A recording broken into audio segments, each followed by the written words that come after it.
Picture a castle built by the richest woman on earth, where the fires are kept small on purpose, 100 feet of grey granite tower above a Scottish river, thermometers hanging in the corridors so the cold can be measured and approved, tartan on the carpets, tartan on the curtains, tartan on the chair covers, and a queen who has dressed in black for 27 years walking through the middle of it, with a fresh flower pinned to her mourning. Now add the strangest rule in the whole strange house. The Queen writes in her diary every single evening of her life. She has done it since she was 13. Millions of words, and every maid, every dresser, every footman and page and gillie in her service is forbidden to write down one line about what they see. Not a letter to a newspaper, not a memoir, not a page. That's Balmoral. The Queen's own castle in the Highlands, bought with her own money, answerable to nobody.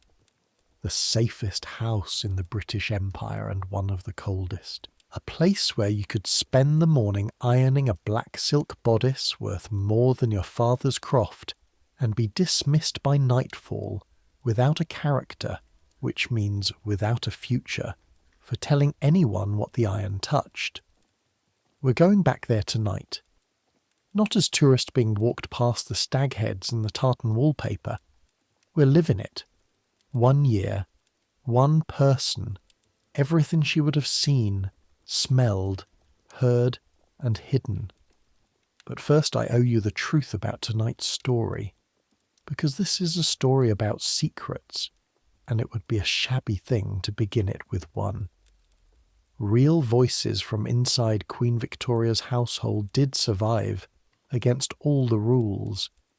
Marie Mallet, one of the Queen's maids of honour in these very years, wrote letters home from Balmoral by the 100, complaining of the cold, describing the dinners, recording the Queen's laugh, and her son published them in 1968, when everyone in them was long past harm. Other maids of honour left memoirs, written carefully, published late, and the Queen's own journal, the one she kept every day from 1832 until almost the day she died. After her death, her youngest daughter, Princess Beatrice, spent some 30 years copying it out in her own hand, softening it, shortening it, and burning the originals as she went. Volume by volume. That is documented. The most protected diary in the world, and it went into the fire anyway. So the diary you're going to keep tonight is the one a wardrobe maid might have kept. The castle is real. The cold is real. The rules, the wages, the black dresses, the trains, the dances, all real. Built from the letters and household records of the people who were actually there. The eyes I'm lending you are the only borrowed thing. A composite maid, stitched together from the documented lives around her, because the real ones obeyed the rule, and their pages were never written or never survived. Where the record thins into legend, I'll tell you plainly which is which. I always will. So, I make these history stories, and honestly, I've given up guessing whether anyone truly sleeps to them, or whether you're all just weirdos who want to know exactly how a maid hides a book in a house with 300 servants, no locks on her side of any door, and a queen who notices when a single hairpin is out of place. Either way, subscribe if you want. Get comfortable. Here we go. The first thing is the smell of tallow. A candle end, not a candle. A stub the length of your thumb, guttering in its own grease on a saucer, and the thin blue thread of smoke off it fills the whole attic room because the window is shut for once and the air is too cold to move. Under the tallow there's the smell of damp wool drying on a nail, and cold ash in the little grate that was never lit, and yesterday's rain still in your boots by the door, and under all of it, faint and constant, the smell of the house itself, beeswax, black cloth and stone that has never once in its life been warm. It is 5 o'clock in the morning, and you're already awake, because this is the only hour you own.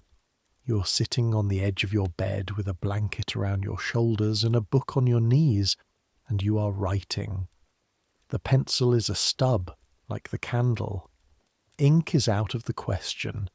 Ink has a smell. Ink needs a well and a pen and blotting paper. Ink leaves stains on fingers that a sharp-eyed woman can read across a room. Pencil is quiet. Pencil is deniable. Pencil can be rubbed out, though you never rub anything out. The book itself would not look like a book to anyone but you. You made it. Wardrobe work throws off paper the way a kitchen throws off peelings. Tissue from the dressmaker's boxes, stiff blue sugar paper from the hatters, the clean backs of old packing lists. And over months you pressed the best sheets flat under your mattress, folded them, and sewed them through the spine with black button thread. Because black button thread is the one thing in your life that will never, ever be missed.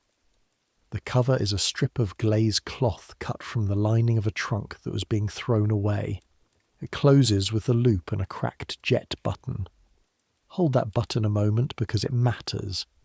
Jet, real Whitby jet, black as a crow's eye, carved and polished, is the only jewellery of deep mourning, and the Queen's wardrobe is full of it. This particular button cracked across the shank 2 winters ago and was condemned, and you were told to throw it in the rubbish, and you did not. It is the only thing you've ever kept that was hers. It weighs nothing. Some nights it is the heaviest thing in the room. You write the way you have taught yourself to write. Small, close, no names on the page that could hang anybody, dates in your own private shorthand. Last night's entry is 11 lines. The Queen dined at 9. The wind got into the tower corridor and took 2 candles. Em cried after lights out and said it was toothache, and it was not toothache. And at the bottom, the line you find yourself writing more and more, the line that is becoming a kind of prayer. Write small. Hide well. Tell no one. You should understand what you are risking sitting there in the cold with your pencil, because you understand it perfectly, and it is the first thing you think of every morning and the last thing every night. If this book is found, you will not be scolded. You will be gone, dismissed quietly inside a day, with your box searched and your fare paid to wherever you came from, and no character, no reference, which for a servant in 1888 is a kind of death that lets you go on breathing. No great house will take you. No agency will list you. You would go home to a croft that cannot feed the mouths it has, carrying the one unforgivable sin of royal service. You looked at private things, and you wrote them down. The Queen writes 10 pages a day. You write 11 lines, and 11 lines could end you. Nobody said this rule to you in so many words on your first morning. Nobody needed to. It is in the air of the house like the smell of the stone. Discretion, they call it upstairs. What they mean is silence. Total, lifelong, unpaid silence about every human thing you will ever witness. And you witness human things all day long, because that is what a wardrobe maid is. A pair of hands that touches the most private objects of the most watched woman on earth, and a pair of eyes that is supposed to see nothing at all. Your name is Elsie Grant. You're 24 years old.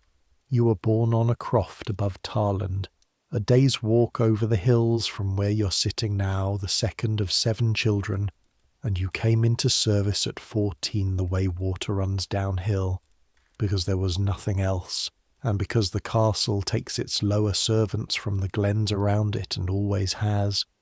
4 years a housemaid here, blacking grates and carrying water. Then 2 years ago, because your stitching was fine and your mouth was famously shut, you were taken up the back stairs and up the world, into the wardrobe, under the Queen's dressers. £30 a year, paid quarterly. Your mother cried when you wrote home about the £30. not from sadness. And 18 months ago, on a night you could not sleep, you started the book. You told yourself it was to practice your letters. You told yourself it was only for the weather and the wages. That lasted a week. The truth is simpler and worse. You're inside the most secret ordinary life in the world. You're the only person of your kind who will ever see it. And something in you refuses, quietly, politely, at 5 a.m, to let it vanish. The candle stub spits.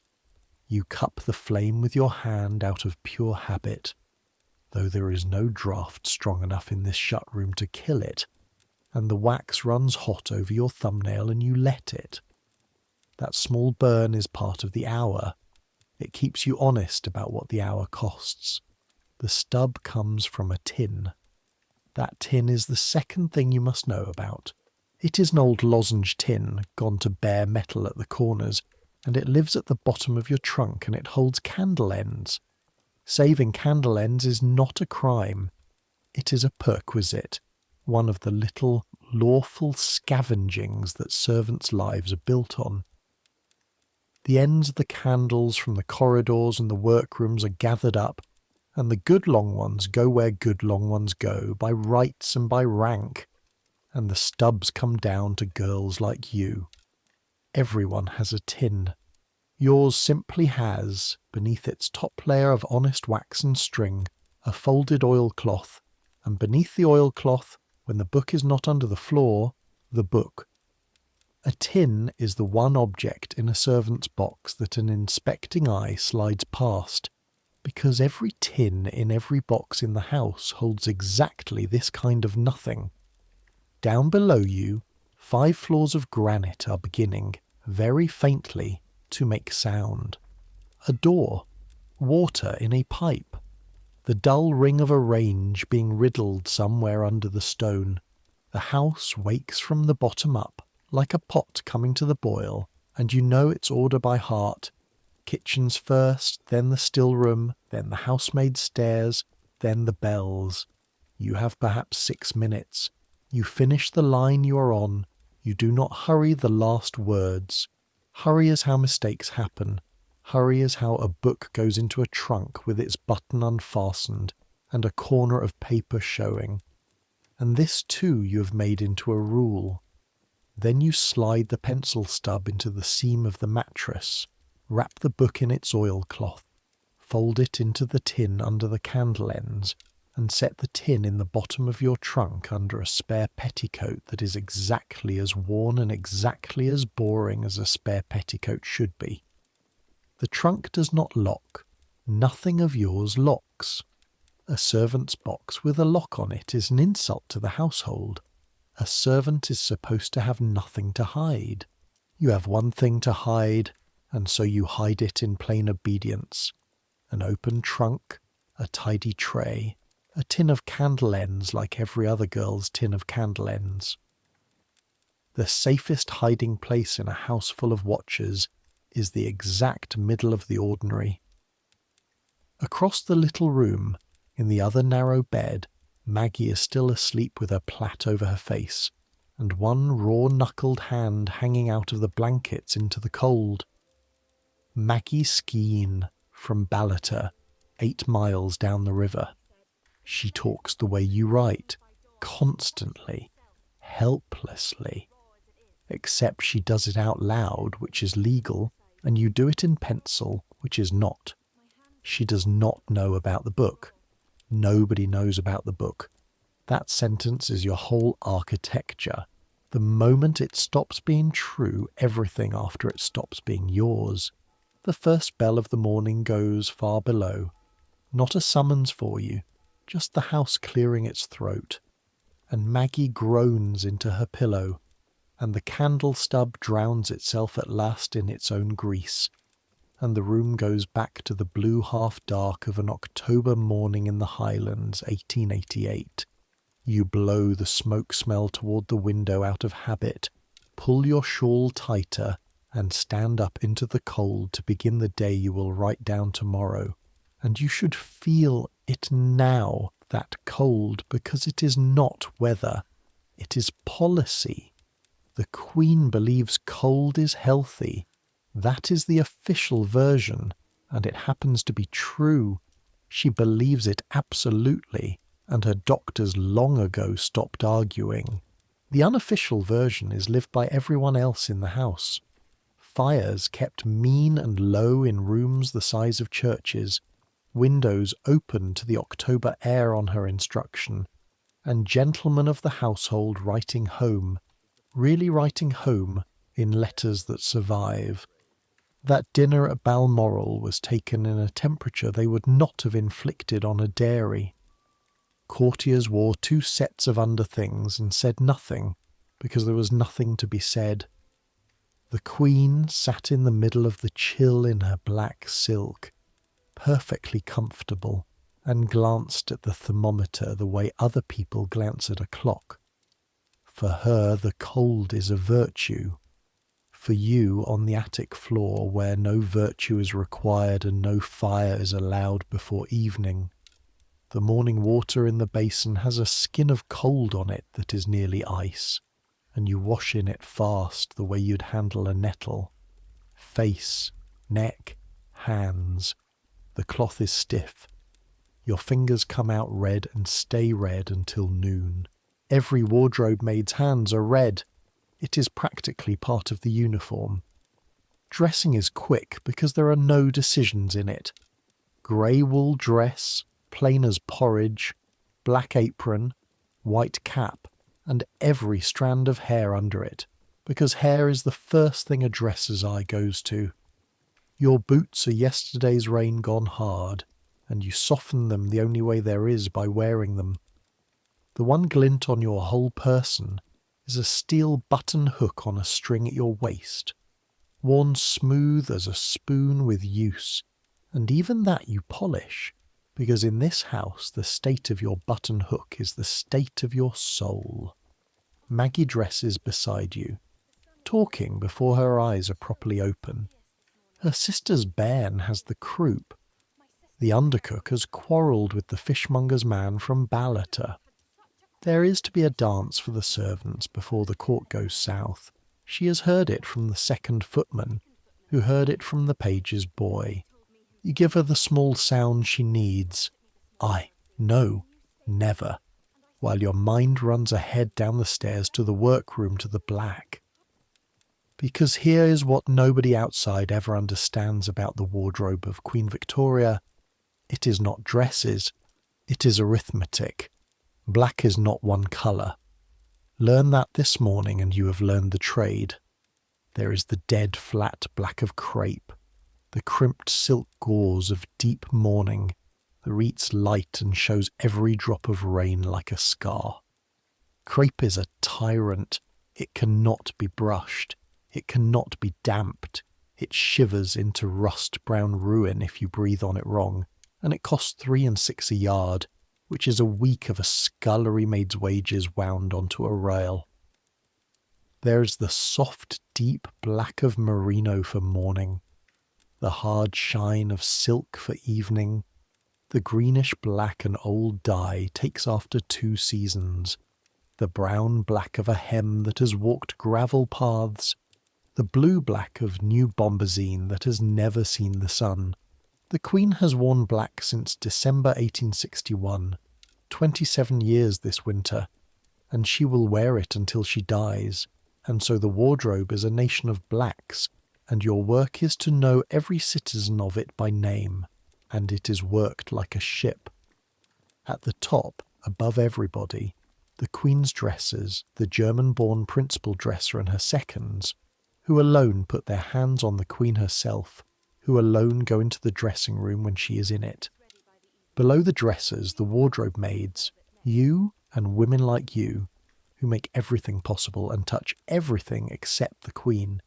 You mend, sponge, press, air, fold, carry, list, pack.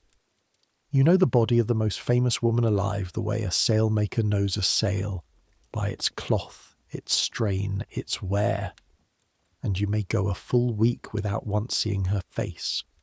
The workroom you walk into at 6:30 is the warmest room you will stand in all day, because cloth, unlike servants, must not be cold and damp.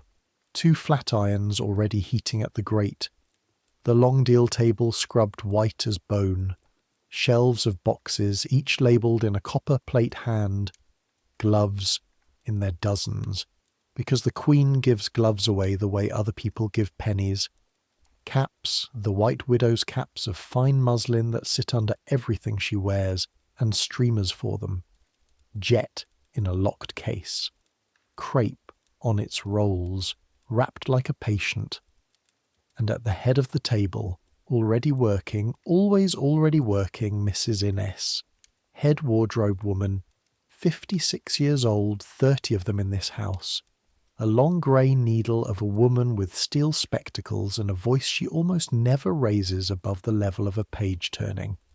She was here when the new castle went up. She has served this wardrobe since Black came into it and never once seen it leave. Her hands are the finest you have ever watched. She can take a burst seam in silk and close it so the silk itself forgets, and her rules are few and total. Work in silence unless the work needs words. Nothing leaves this room on a maid's arm without her eye on it first. And the third rule, the one she said to you on your first morning in the wardrobe 2 years ago, with no anger in it at all, which is what made it stay. What you see in this room, and what you see through any door your work takes you to, belongs to Her Majesty. A pause while she threaded a needle. First try, at 54. Not to you, not to your family, not to anyone you will ever meet. Girls have gone in an afternoon for a sentence in a public house. You'll remember it. You said yes, Mrs. Innes. You remember it every day at 5 in the morning, with a pencil in your hand. The morning work is the morning work. The Queen rides out or drives out at Balmoral in most weathers. This is the place she is most herself, out on the hill in the wind that punishes her household. And cloth that goes out on Deeside comes back with Deeside all over it. You sponge peat mud from a hem, working from the inside so the nap lies down again. You take the damp out of a cloak by the fire, turning it as if it were roasting. You go over yesterday's black silk inch by inch under the window light, hunting the little 3-cornered tears the moor teeth into everything, and when you find one you close it with black thread so fine you wet your eyes squinting. And while your hands do this, the diary in your head is already writing. That is the doubleness you live in now, and it has become your whole way of seeing. The wind took 2 candles in the tower corridor. The principal dresser said the Queen slept ill. The new under-housemaid from Maboyan curtsied to the second footman by mistake and will not live it down till Christmas. None of it is treason. All of it is forbidden. 11 lines tonight, maybe 12. Tartan comes into the room mid-morning, the way Tartan comes into every room in this castle, which is to say constantly and by royal design. The dead prince designed some of these sets himself. The grey and red Balmoral tartan is Prince Albert's own, drawn by his own hand in the 50s, and that one, the Balmoral, is the strangest cloth in Scotland because it is forbidden, not by law, by something stronger than law in this glen. It is the family's own, and nobody outside the royal family and the Queen's piper wears it, and nobody ever will. There are carpets of tartan here, curtains of it, chair covers of it, enough that one of the Queen's own ministers grumbled about tartan getting everywhere. But the Balmoral set itself you handle the way you would handle church plate. A lap rug of it comes down to the workroom this morning, singed at one corner by a carriage foot warmer, and Mrs. Innes herself takes the scissors to the ruined edge, and the trimmed-away strip, 8 inches of the most private cloth in the empire, lies on the end of the table like a small dead adder while everyone works around it.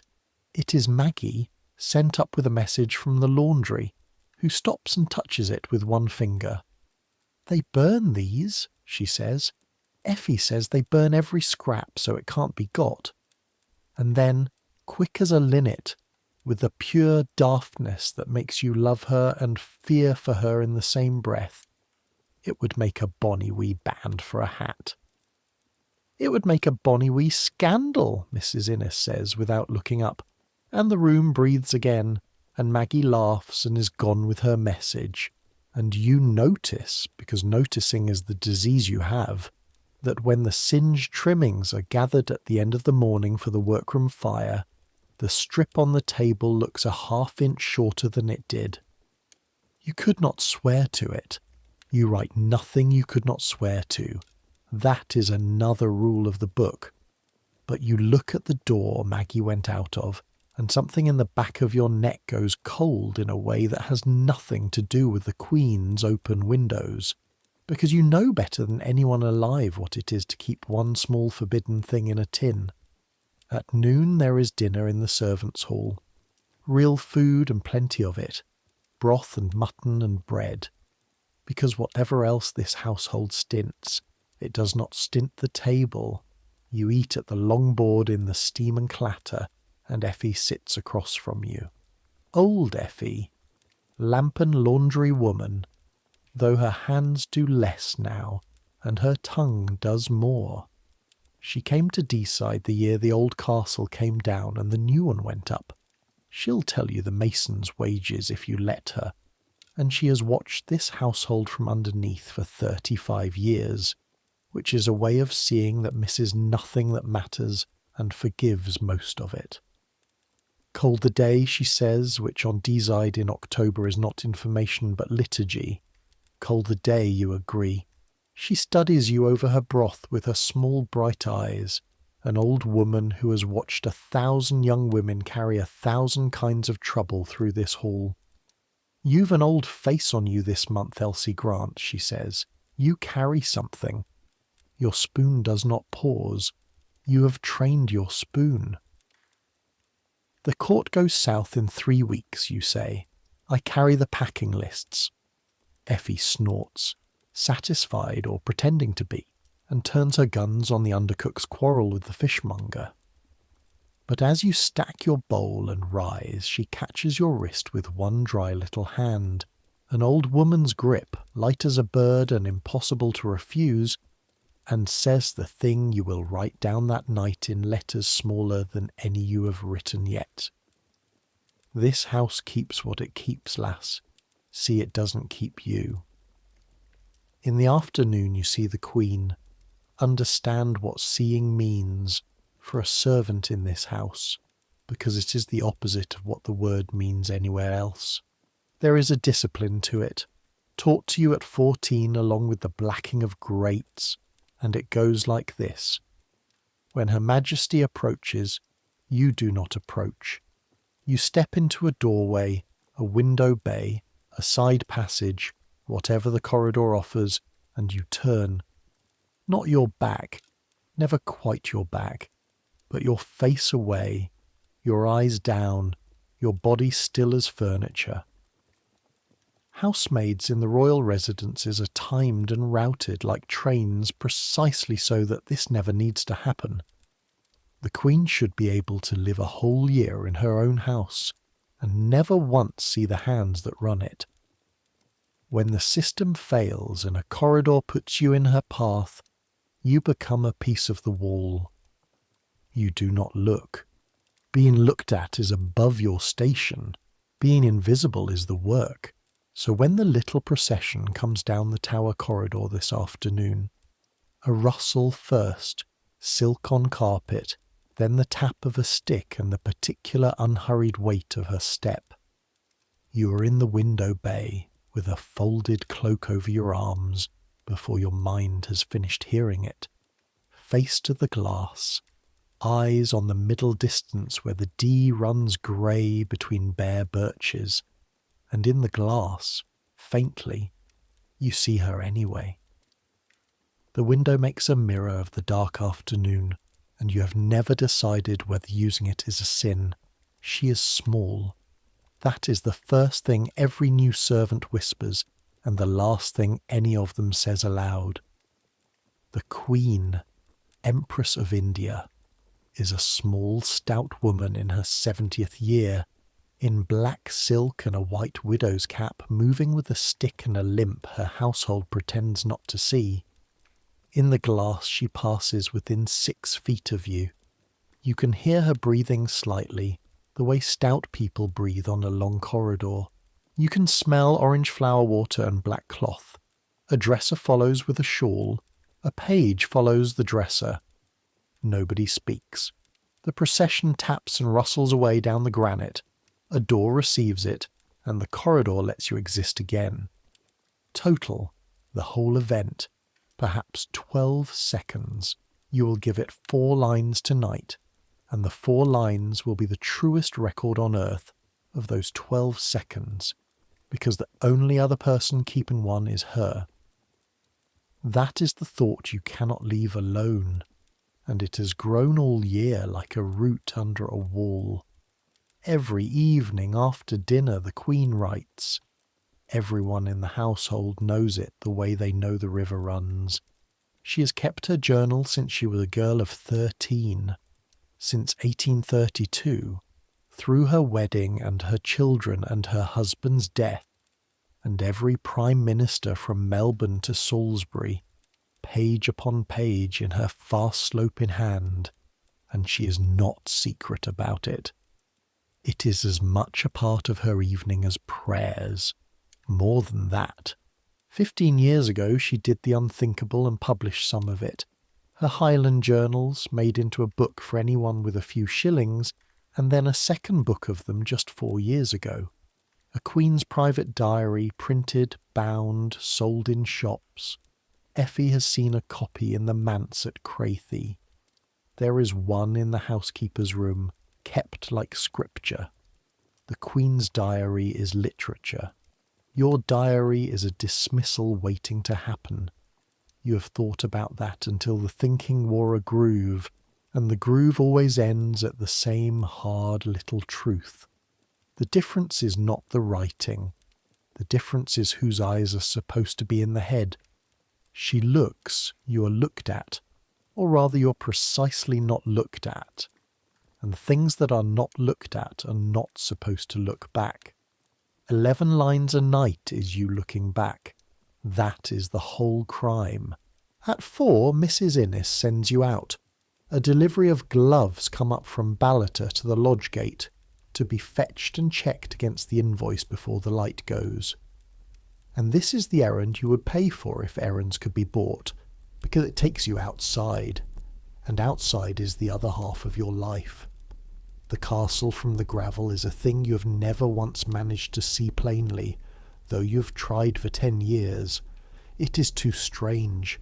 Grey and Vergelder granite, quarried on the estate, raised between 1853 and 1856 when the old house proved too small.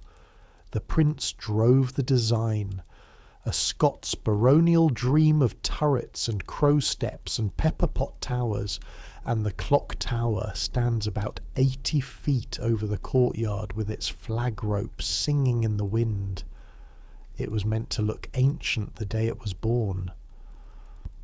On a blue June day it looks like a castle in a picture book.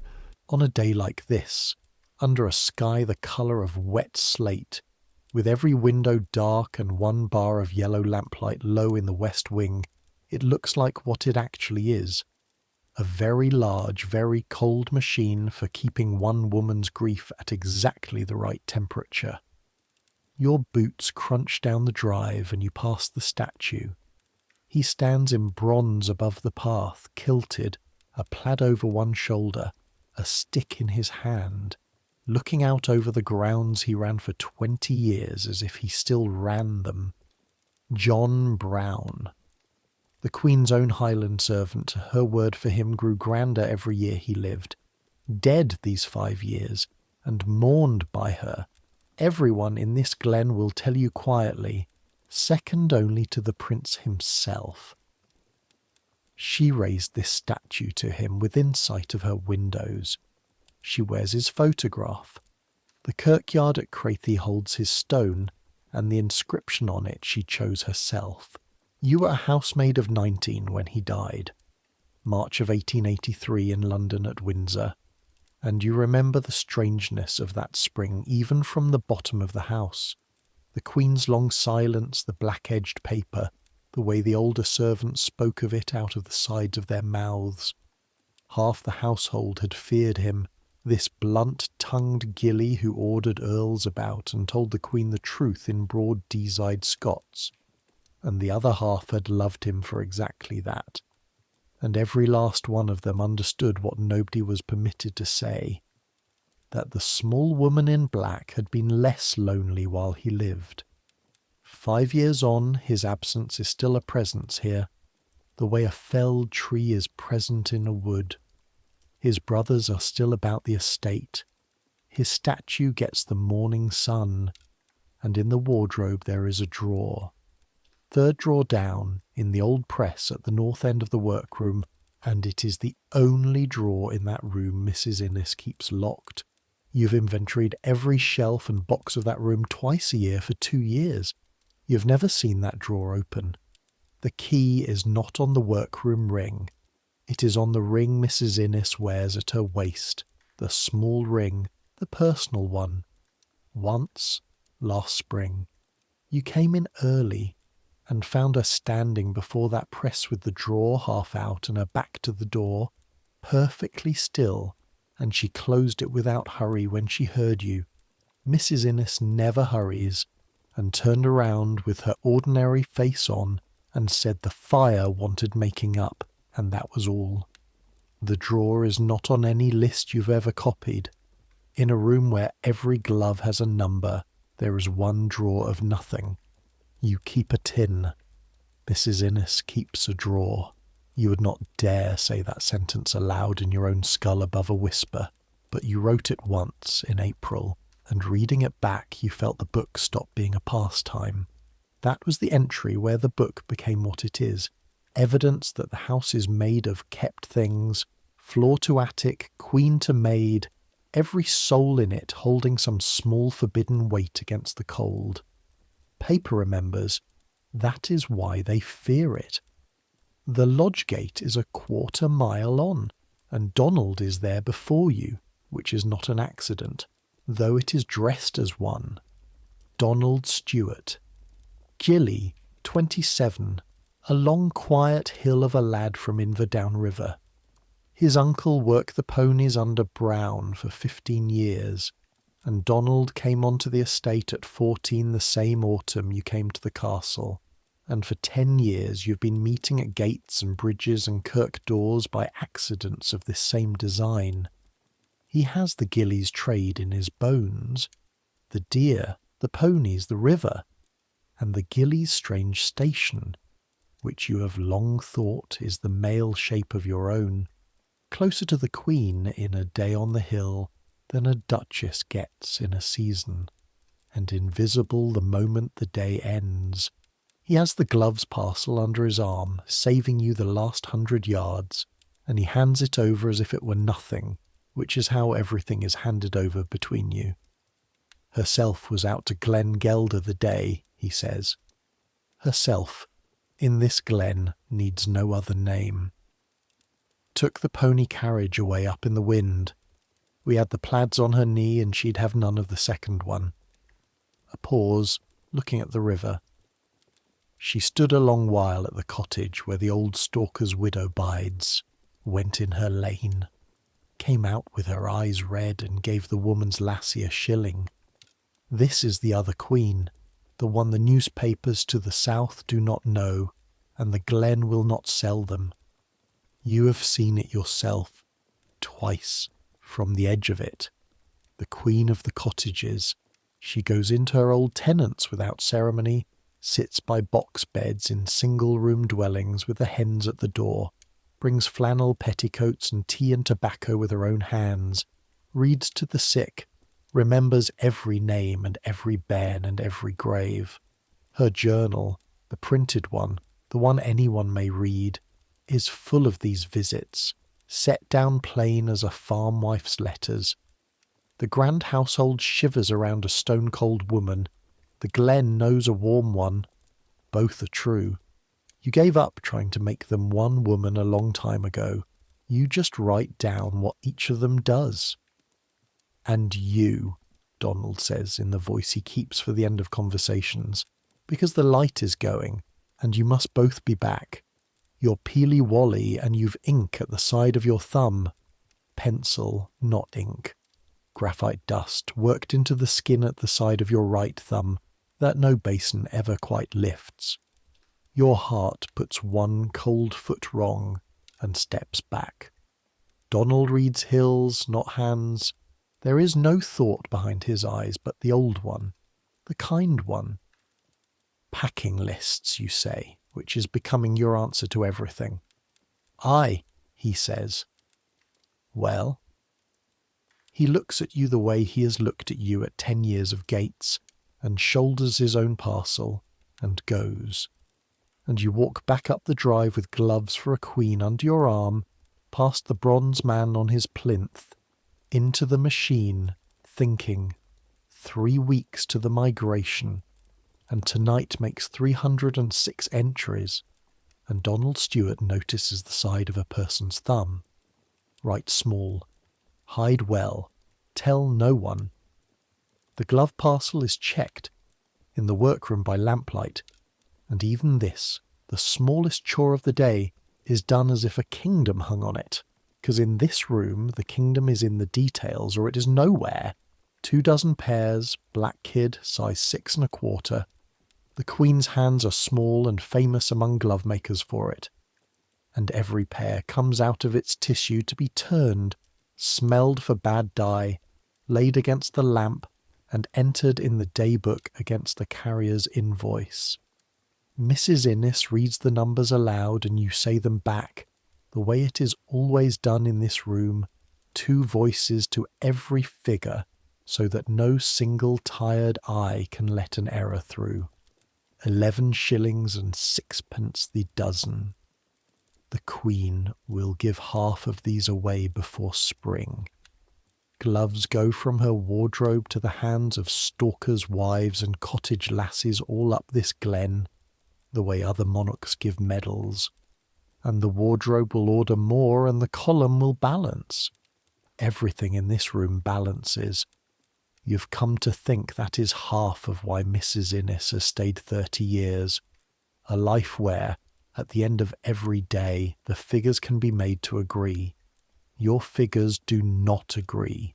Somewhere 5 floors above your head, in a tin, under wax, is a page that balances nothing and belongs on no list in this house, and you carry the knowledge of it through the evening the way a tongue carries a loose tooth. Not painful, exactly. Just always there. After the gloves there are the lamps, and the lamps mean Effie. The last light of the day's work is her department. She goes along the passages of the servants' wing at dusk with her trimming scissors and her spouted can. And behind her the house changes from a grey place to a place of small yellow pools, and the smell of paraffin follows her like a dog.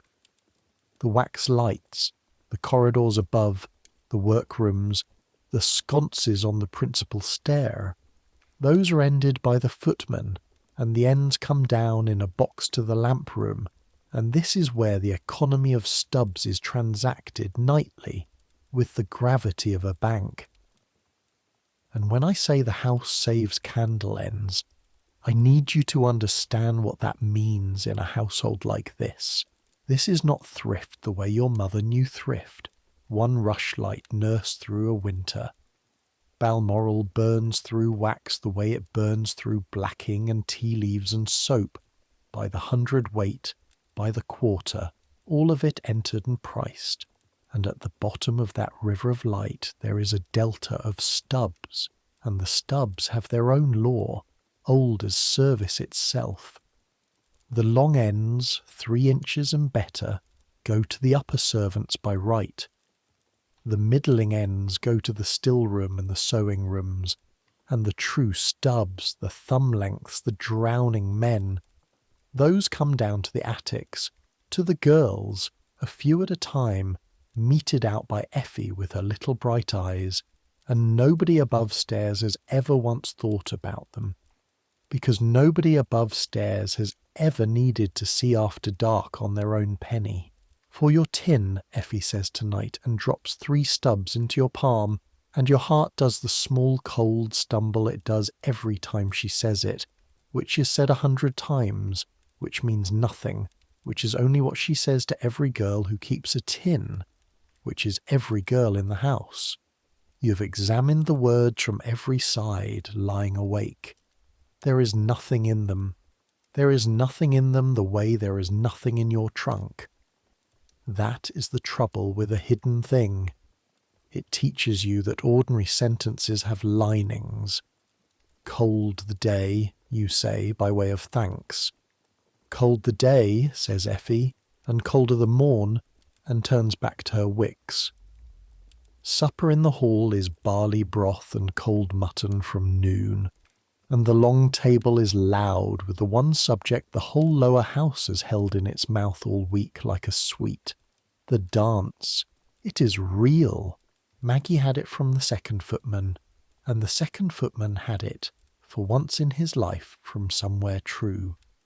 Notice has gone round that before the court goes south there will be a ball in the ballroom for the household and the estate.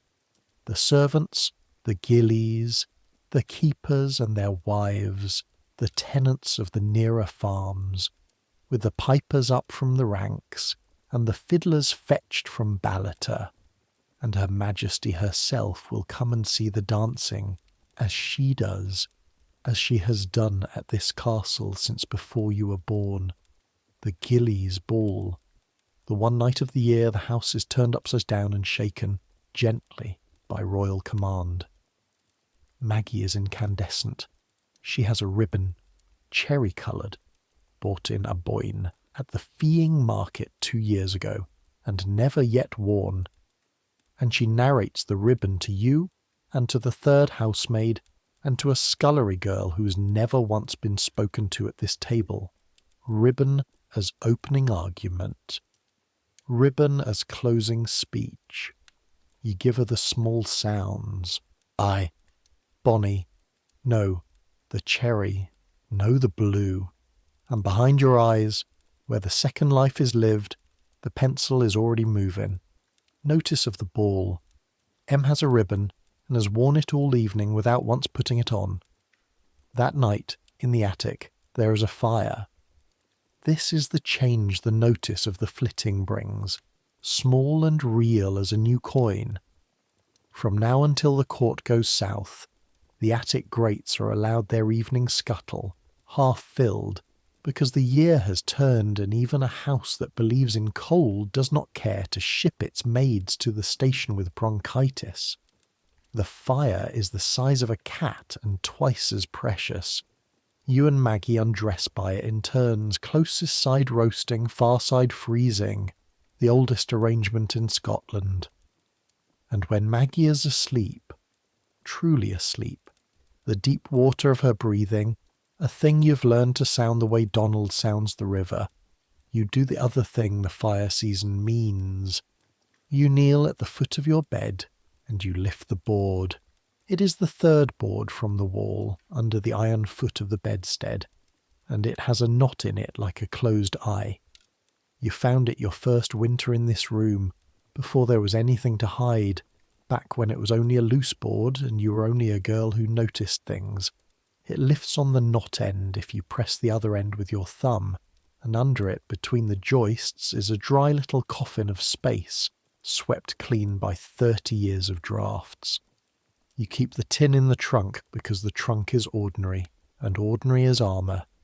But the floor is for more than ordinary.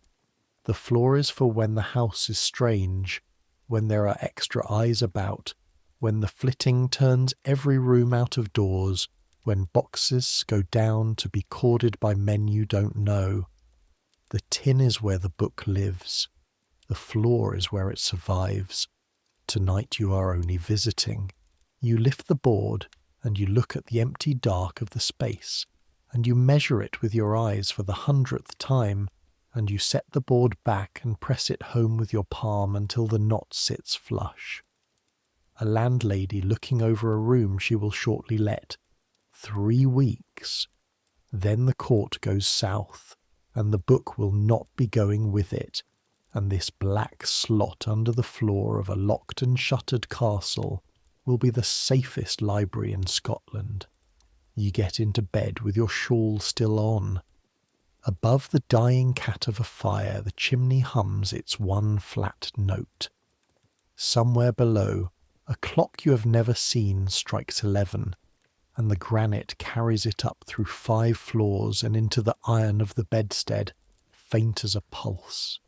11 lines in the morning. Sleep now. Even spies must sleep.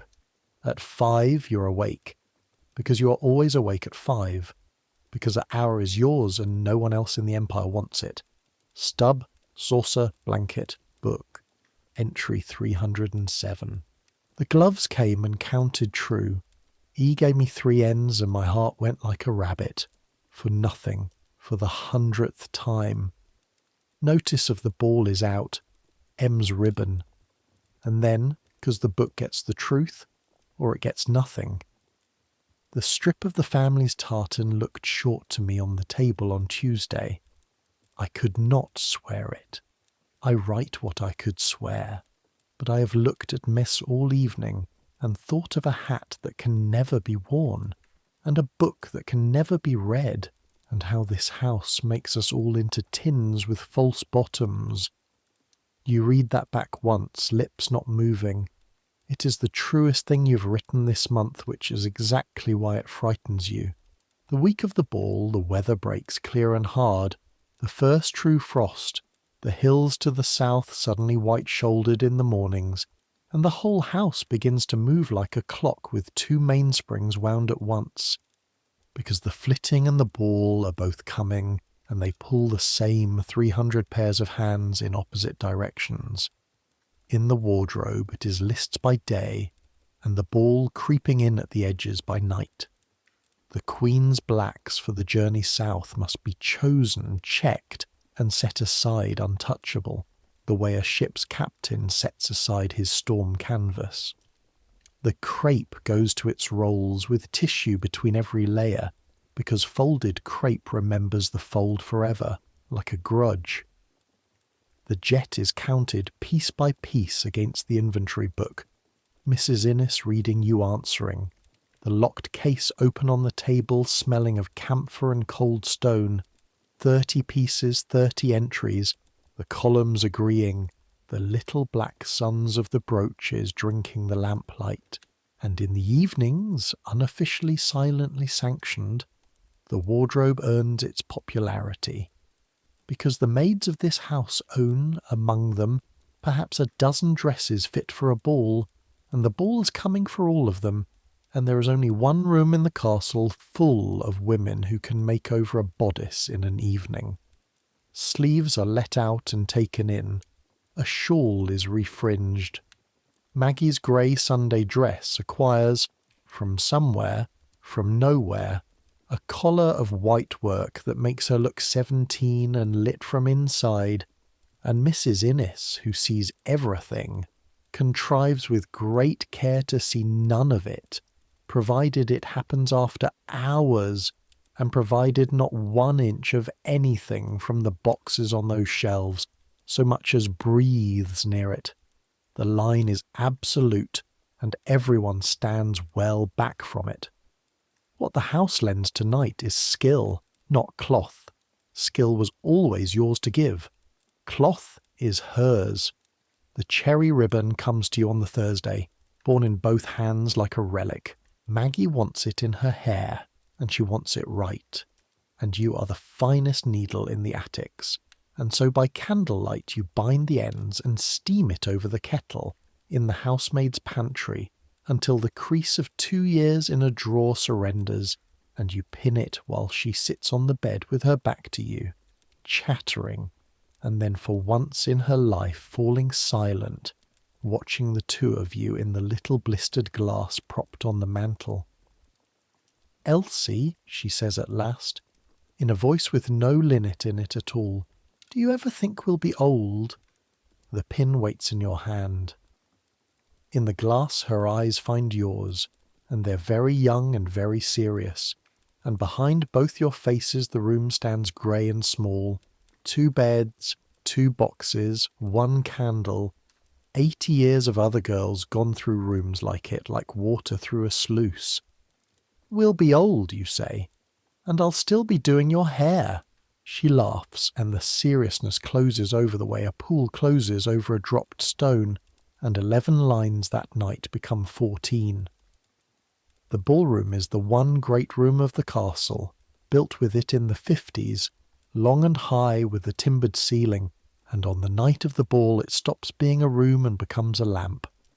You're sent in with the other wardrobe maids at 6 to help with the last of it, and you stand for a moment in the doorway, honestly stopped, because you have dusted this room and you have never seen it.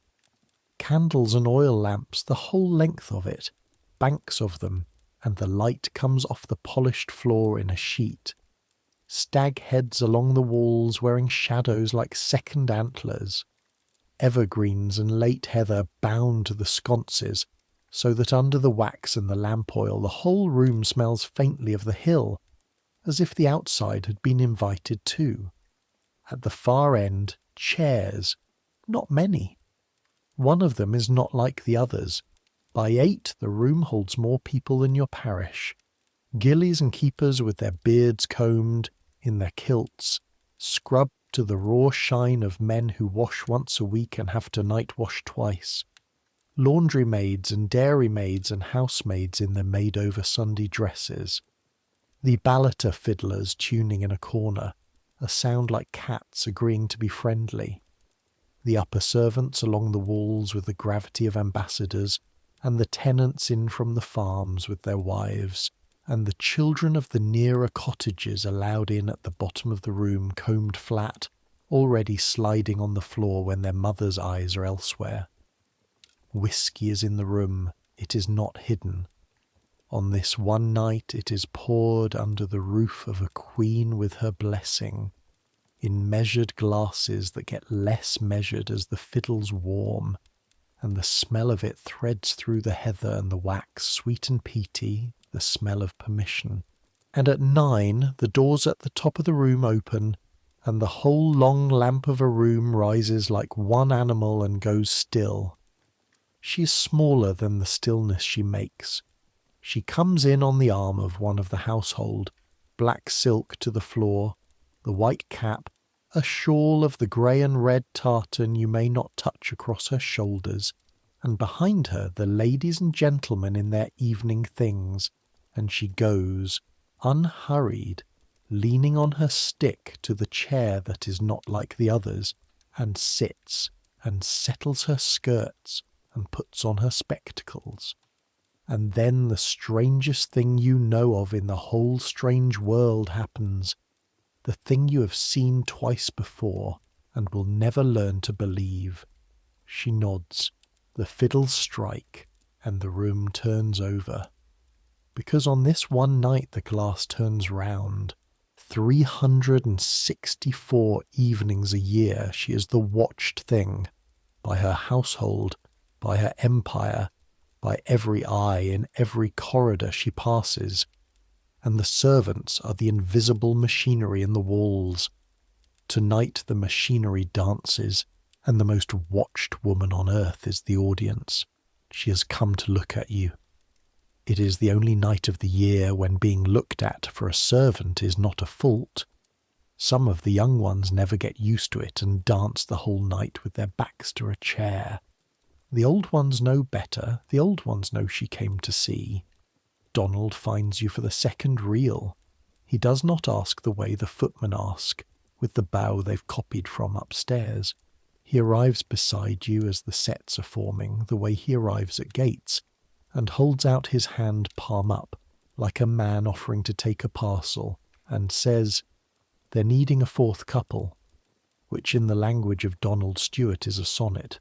You have danced reels since you could walk, in barns, at feeing markets, at 2 weddings. You have never danced one like this under 400 candles, on a floor like black ice, with the fiddles and the pipes trading the tune, and the whole room stamping the time until the stag heads shiver on the walls. The reel takes you and Donald together and apart, hands crossed, hands gone. His hand is exactly what 10 years of Gates told you it would be. Warm, dry, hard as a stair rail, careful as if your fingers were eggs. Turn, and the room streams past, Maggie flying in the next set, Cherry Ribbon a live coal in the lamplight, laughing with her whole neck, Effie against the wall with her feet in their felt slippers, keeping the time her knees no longer can.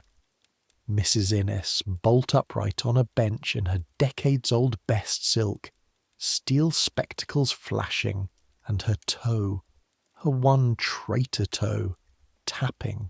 Turn again, and there is the chair at the top of the room, and the small woman in black leaning forward in it, gloved hands together, keeping the beat against her knuckles. You will be told one day, far from tonight, that this queen said of something that displeased her. We are not amused. You will hear it given as the whole of her, the 4 words and the stone face. So look now, because you are 6 sets away and the light is good, and you will want to have seen this. Nobody who served in this room can vouch for those 4 words. No one who was near her ever quite pins them to her mouth, and the people who wrote her evenings down record the opposite thing. They record that she laughed, easily, often, and at the wrong moments, and completely. And there, now, as the big red-bearded keeper from the far beat takes the floor for the sword dance with a face of granite ceremony, and, at the first cross of the blades, hops with the wincing dignity of a heron on hot sand, she goes. You see it happen. The gloved hands fly apart, the shoulders come up, the head goes back, and the queen of the greatest empire on earth laughs until she has to take her spectacles off and press her handkerchief to her eyes, and the whole room, given leave, roars with her, and the keeper, granite to the end, finishes his figure to a storm of stamping and bows to her, and she claps like a girl at her first fair. 27 years of black, and a laugh like that living inside it the whole time. The pencil in your head is writing so fast it aches. That is the sentence. That tonight. Exactly that. You stand at the edge of the floor with your heart going from the reel, and watch her wipe her eyes, and you think of the printed journal in the housekeeper's room, her own book of this glen, plain as a farm wife's letters, and you think, she would write this evening down, she will write this evening down. Tonight the 2 of you will keep the same 12 seconds, her at her desk with her fast-sloping hand and her lamp, you under your blanket with a pencil stub, and hers will be literature and yours will be a hanging offence, and they will say the same thing. She laughed until her spectacles came off. The keeper bowed. The room shook. Near midnight, when the queen has gone, she goes early, and the room bows her out and then loosens all at once like a stay unlaced. The ball runs another hour on its own legs. There is a dance you sit out, and you find yourself by the wall next to Effie, both of you with cups of the lemonade that stands in jugs for the women at the bottom table, watching Maggie being handed down the line by the second footman with her ribbon coming loose and her face like a lamp. I danced in this room the year it was opened, Effie says. Not wistful, Effie states. Same fiddler's father playing. Herself sat in that same chair, and the prince stood a hint it, and they stayed to the end in those days, the pair of them. She danced, lass, a reel with the head keeper, and better than you. A sip. The little eyes come round to you bright as a wren's. You see how she watched us the night. Folk think she comes to be kind. She doesna come to be kind. She comes because for 2 hours nobody wants a thing from her but a tune. This is the one room in the Empire where she can sit unwatched, for we're all too busy being watched ourselves. The cup goes up again. 100 years they'll talk of what she was. None of them will have seen her take her spectacles off the night. You and me saw it. You and me saw it. And one of us, Effie, one of us wrote it down. The attic, when you finally climb to it, is freezing and spinning gently with whiskey you did not drink. The air of the ballroom alone could make a minister sway. And Maggie is already in her bed, still half-dressed, the ribbon unpinned and laid with drunken ceremony across her Bible, asleep in one breath and talking in it too. You should sleep. Your feet are 2 aches, and tomorrow the flitting begins in earnest. You light the stub anyway. Some entries do not keep till 5. You write it small and you write it all. The room like a lamp, the smell of heather and whiskey and wax, Donald's hand, Maggie's neck when she laughed, Effie's slippered feet keeping time, Mrs. Innes's traitor toe, the heron hop of the keeper, and the Queen with her head back and her spectacles in her hand and a handkerchief at her eyes, laughing 27 years into her mourning. It runs over the page. It becomes the longest entry in the book, 22 lines. And at the bottom, where the prayer goes, you write instead, "If nothing of mine survives but 1 page, let it be this one." Then, because the prayer is the prayer, and rules are what keep the lucky alive, write small, hide well, tell no one. The candle drowns.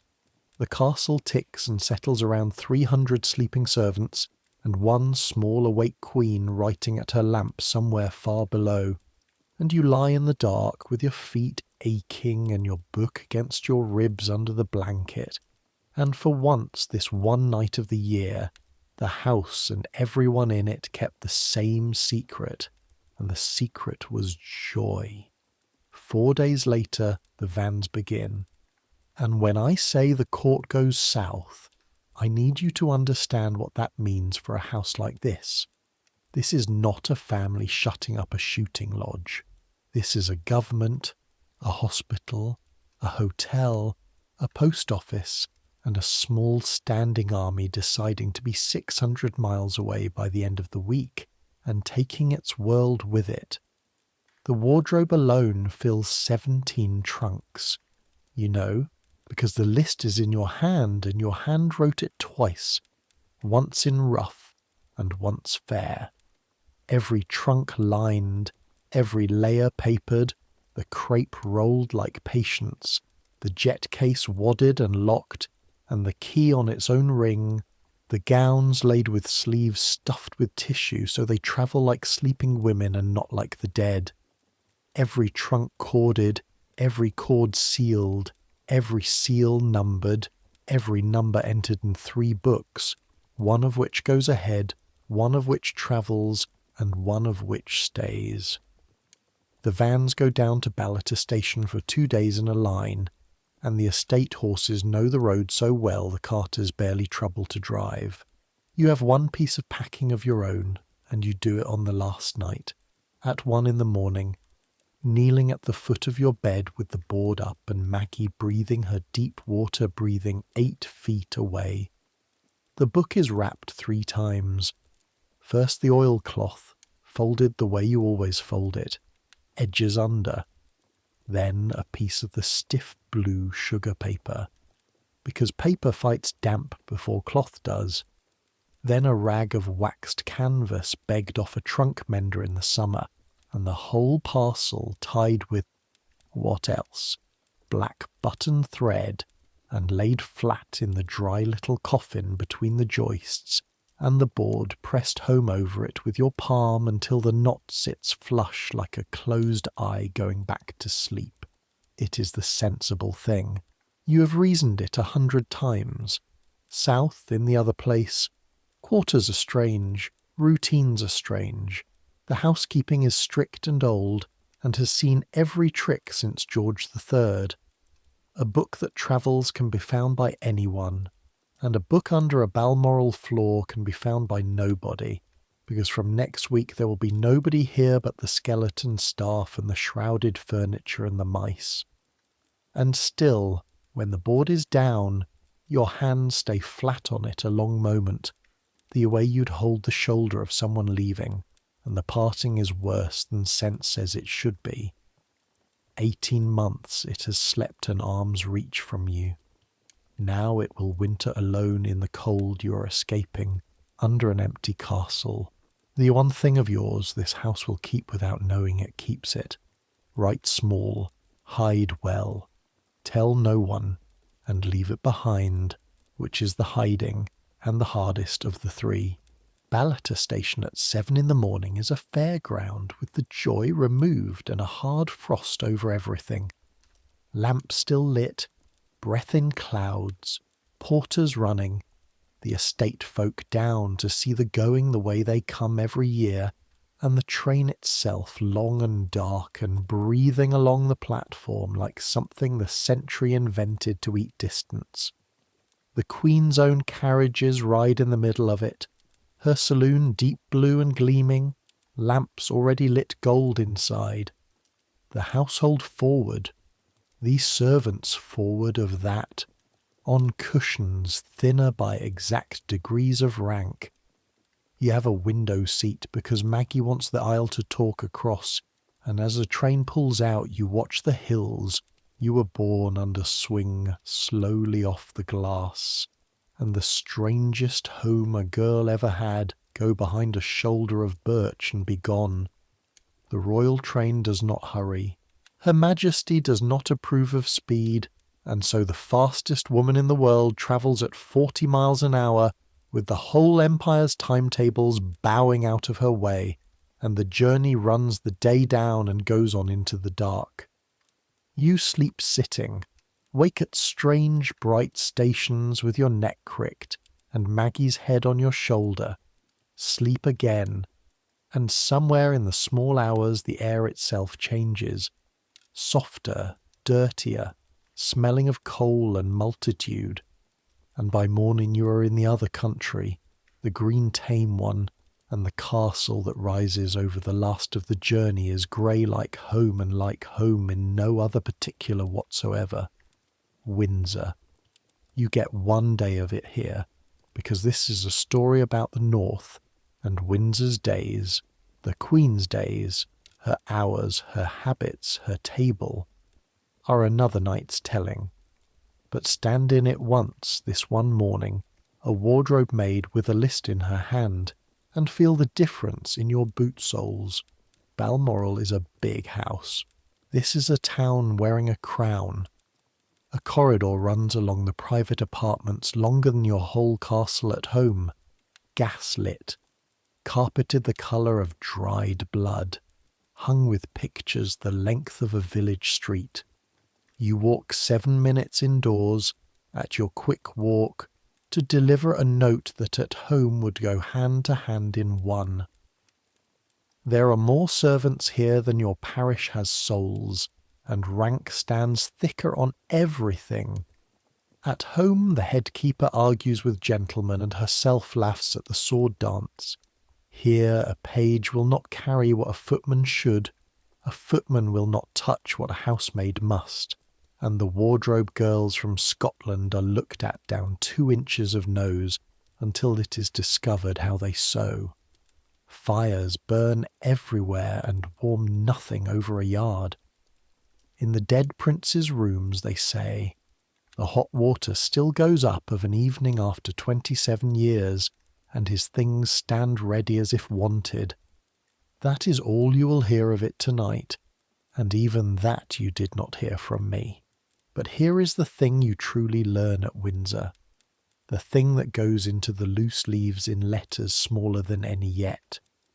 The Queen's ladies write. You see it within the week. A maid of honour at a writing table in a window bay, hand flying, 3 sheets before luncheon, and the letters go down to the post table, franked and out into England by the sack. Daily, all of them, to mothers and sisters and friends, and everyone knows the letters describe the dinners and drives and the Queen's spirits and the cold, because what else would they describe? One of those ladies is here in these very years, a small, quick, kind one whose letters home run to hundreds. Her son will make a book of them one day, when everyone in them is safely dead, and people will read them hungrily, because they will be almost the only warm daylight ever let into these rooms. Nobody stops her. Nobody dreams of stopping her. The rule against paper you understand at last, standing in that gaslit corridor with your list. The rule was never against paper. It is against paper in the wrong hands. A lady's letter is charming. A maid's diary is theft. The difference is not the ink. The difference is the wage. You write that on a loose leaf that night, flat under the paper lining of your trunk lid where a single sheet lies thinner than a shadow. And you look at it, and for the first time in 18 months, the fear in you stands back for a moment and something else comes forward, something with a straighter spine. Then you put the fear back on top where it belongs, because fear is the coat that has kept you alive. The winter passes the way service winters pass in lists.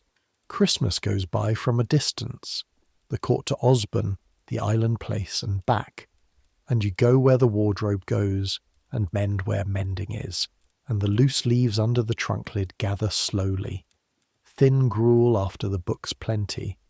4 lines, 6, a week of nothing. In March the Queen goes abroad for her health, to Biarritz, France. She even crosses one afternoon into Spain, which no reigning sovereign of her line has ever done, and half the wardrobe goes with her, and you are not in the half, and the strange fortnight of slack is the closest thing to a holiday service has ever given you. You walk out twice with a Windsor under-gardener's sister you will never see again, and cannot afterwards remember one sentence she said, because your whole mind, the entire winter, is bent north like a compass needle. It is under a floor 400 miles away. It is dry.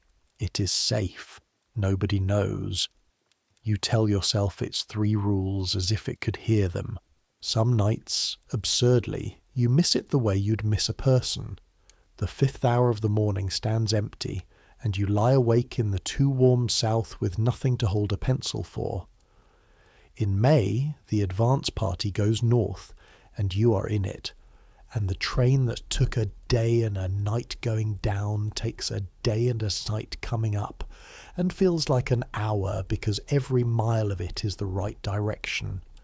Aberdeen, then the branch line swinging inland, then the hills starting to stand up around the windows, grey and green and patched with old snow, and Ballater platform in a rinsing spring rain that tastes, when you turn your face up to it, of exactly nothing but water and home.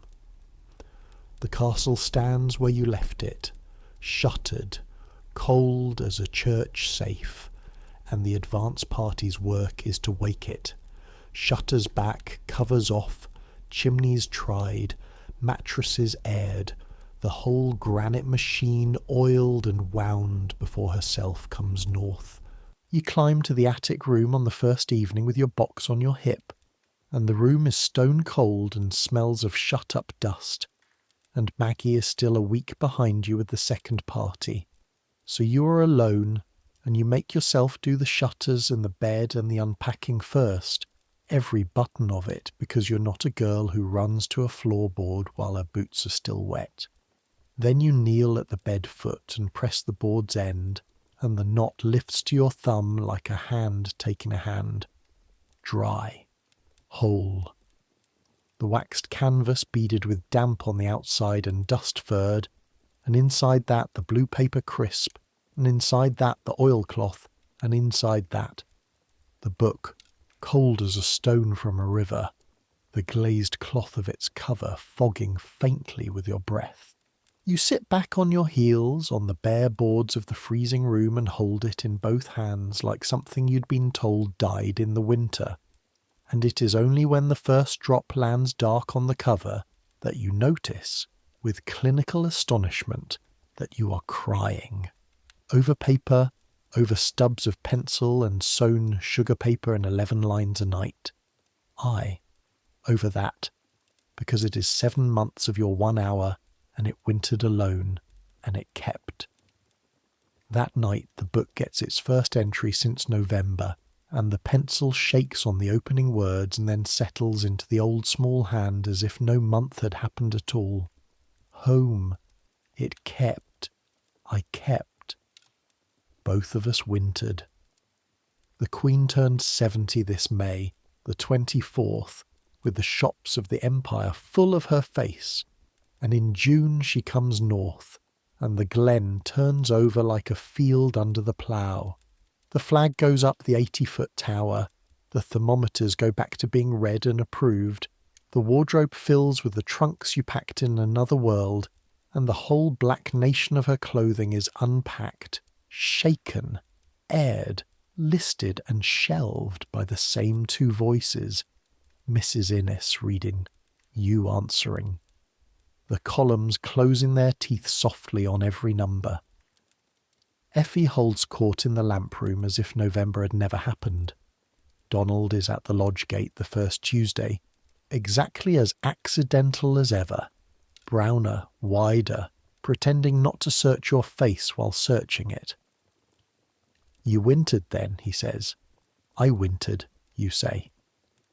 Maggie arrives with the second party, talking from the train step, having acquired over the winter a sweetheart in the Windsor stables and lost him again, both, apparently, painlessly. The book drinks it all, 11 lines at a time. You're 25 now. The book is past 400 entries, and the summer that is beginning, though the June light on the Burkes gives no sign of it at all, is the summer the house will finally turn and look at you. It begins gently. Everything at Balmoral begins gently. That is how the place gets you. The summer wardrobe work is a war, but a quiet one, and the enemy is small. Moth, damp, sun, black fades.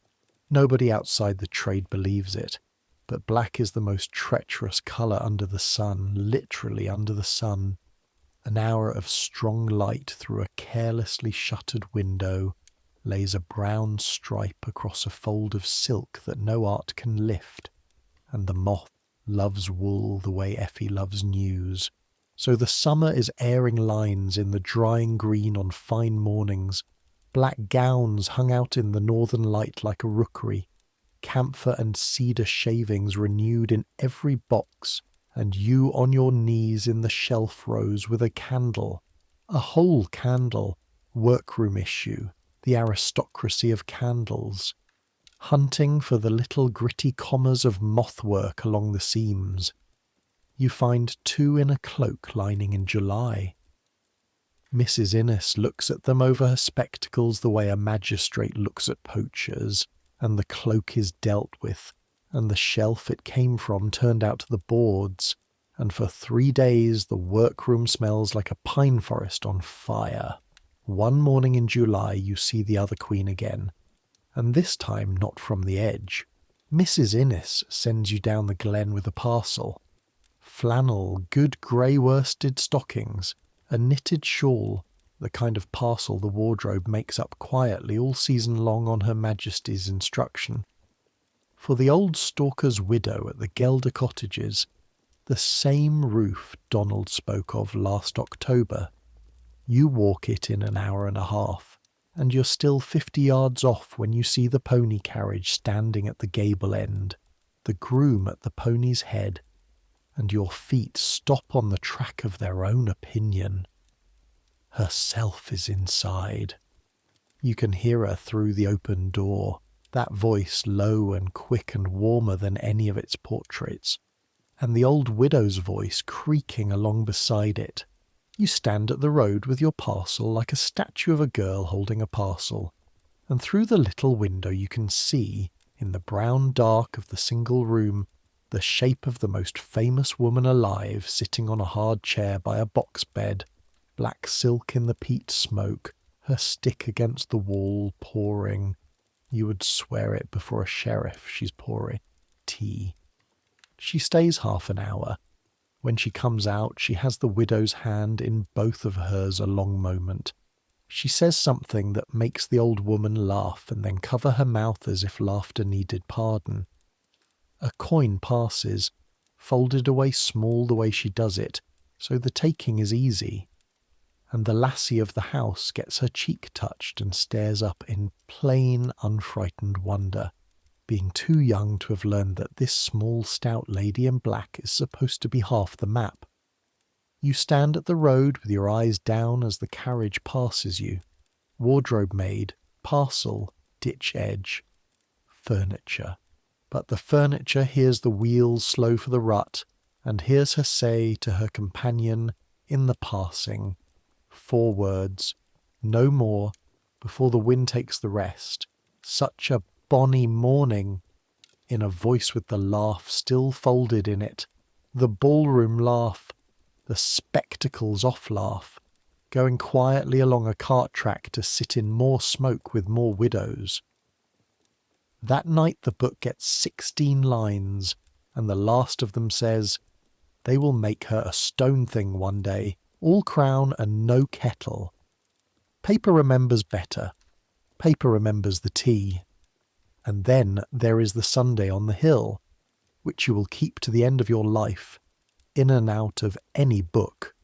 It is August, the one hot fortnight Deeside allows itself, and after Kirkdonald falls in beside you at the gate, exactly as accidental as 10 years of Sundays, except this time he says, looking at the hill and not at you, the cairns are bonny the day you've never been up. It is not a question, and you have not, and the whole glen is out in its Sunday slow motion, and there is no law of God or the household against a walk. The path goes up through the pines behind the castle, resin-smelling, needle-soft, the wood-pigeons making their sleepy furniture-moving noises overhead, and then out of the trees onto the open shoulder, and the wind meets you there the way it always meets you on a Deeside top, like a large friendly animal that does not know its own weight, and there, on the crown of the hill, is the pyramid. You have seen it your whole life from below, a grey nick on the skyline. Up close it stops you the way the ballroom stopped you. A pyramid, a true one, taller than a cottage, built of rough granite blocks, each the size of a kist, raised by the Queen in 1862, the year after the Prince died, with his name cut deep into a face of stone that looks out over the whole valley. Around the shoulder of the hill stand the others, the smaller cairns, one for each of the children married, a stone family scattered across the heather. The dead prince got the mountain. That is what grief with an empire's purse does. It builds in granite what you build in sugar paper, and neither of you can bring back one single morning with it. But it is the view that does the thing to you. You stand at the pyramid's foot with your hand on stone still warm from the sun, and the world falls away in every direction like a map rolled open. The castle, 80-foot tower and all, is a toy at the river's bend, small enough to cover with your thumb, and you try it. You actually stand there and blot out the entire machine of your life with one red-knuckled thumb. The D is a bent silver wire. The kirk is a dice. Away west, Lochnagar humps up blue-black with last winter still lying in its northern corrie, and between it and you lies every mile you've ever walked. Tarland over the shoulder, the croft you were born on somewhere under that far fold of green, Ballater's roofs, the lodge gate, the bridge, the drying green with Mundy's black rookery, all of it at once, all of it tiny, all of it held in one slow turn of your head. My uncle brought me up here my first summer, Donald says. He's looking at Lochnagar. I was greeting for home, though I'd have died before I said it. He didn't say a word of comfort. He just pointed, Donald points, the whole slow sweep of the valley, and said, There's nae place on that hale map where a man's no watched but this. The hill doesna care what ye are. That's why herself climbs, only ground in the empire that doesna look back at her. He's quiet a moment. The wind moves the heather in long silver strokes, like a hand smoothing nap. He was a coarse old devil, Donald says, with enormous love, but he kent things. And then he looks at you, and Donald Stewart's looks arrive the way weather arrives, unhurried and total, and he says, You look at things like you're storing them, Elsie Grant. You always have, like winter was coming and you the only one packing. A pause with the whole valley in it. I hope whatever barn ye keep it in is dry. Your heart does not stumble this time. That is the strange thing you notice, standing on the one ground that doesn't look back with the warm stone under your hand. Down there, that sentence would have gone through you like a hatpin. Up here it lands like what it is. The kindest thing anyone has ever almost known about you. You could tell him. The knowledge opens in you calmly, like the valley. You could say it. 4 words, I keep a book, and Donald Stewart would carry it to his grave the way the hill carries the cairns. You look at the pyramid, at the deep-cut name, at the grief that got to build itself in granite and be safe forever. It's dry, you say? Aye, says Donald. Well. And the two of you walk down through the pines in a silence with no edges on it anywhere, and that is the whole of it, and it is one of the best hours you have ever lived, and the book gets it in 19 lines, and the last line says, Nearly, but it is still true that nobody knows, nearly as a door left off the latch. Mind it, Elsie. September comes in wet, the river up and brown, the first gales stripping the birks, the court's high season rolling through the house, deer down off the hill, red-faced gentlemen, ponies steaming in the yard, Donald gone dawn to dark on the stalking. And on the 3rd Tuesday of the month at 10 in the morning, in the smell of wet wool and flat irons, the wardrobe's columns fail to agree. It is the jet count, quarter-day count, the locked case open on the table, Mrs. Innes reading, you answering. 29. You count again.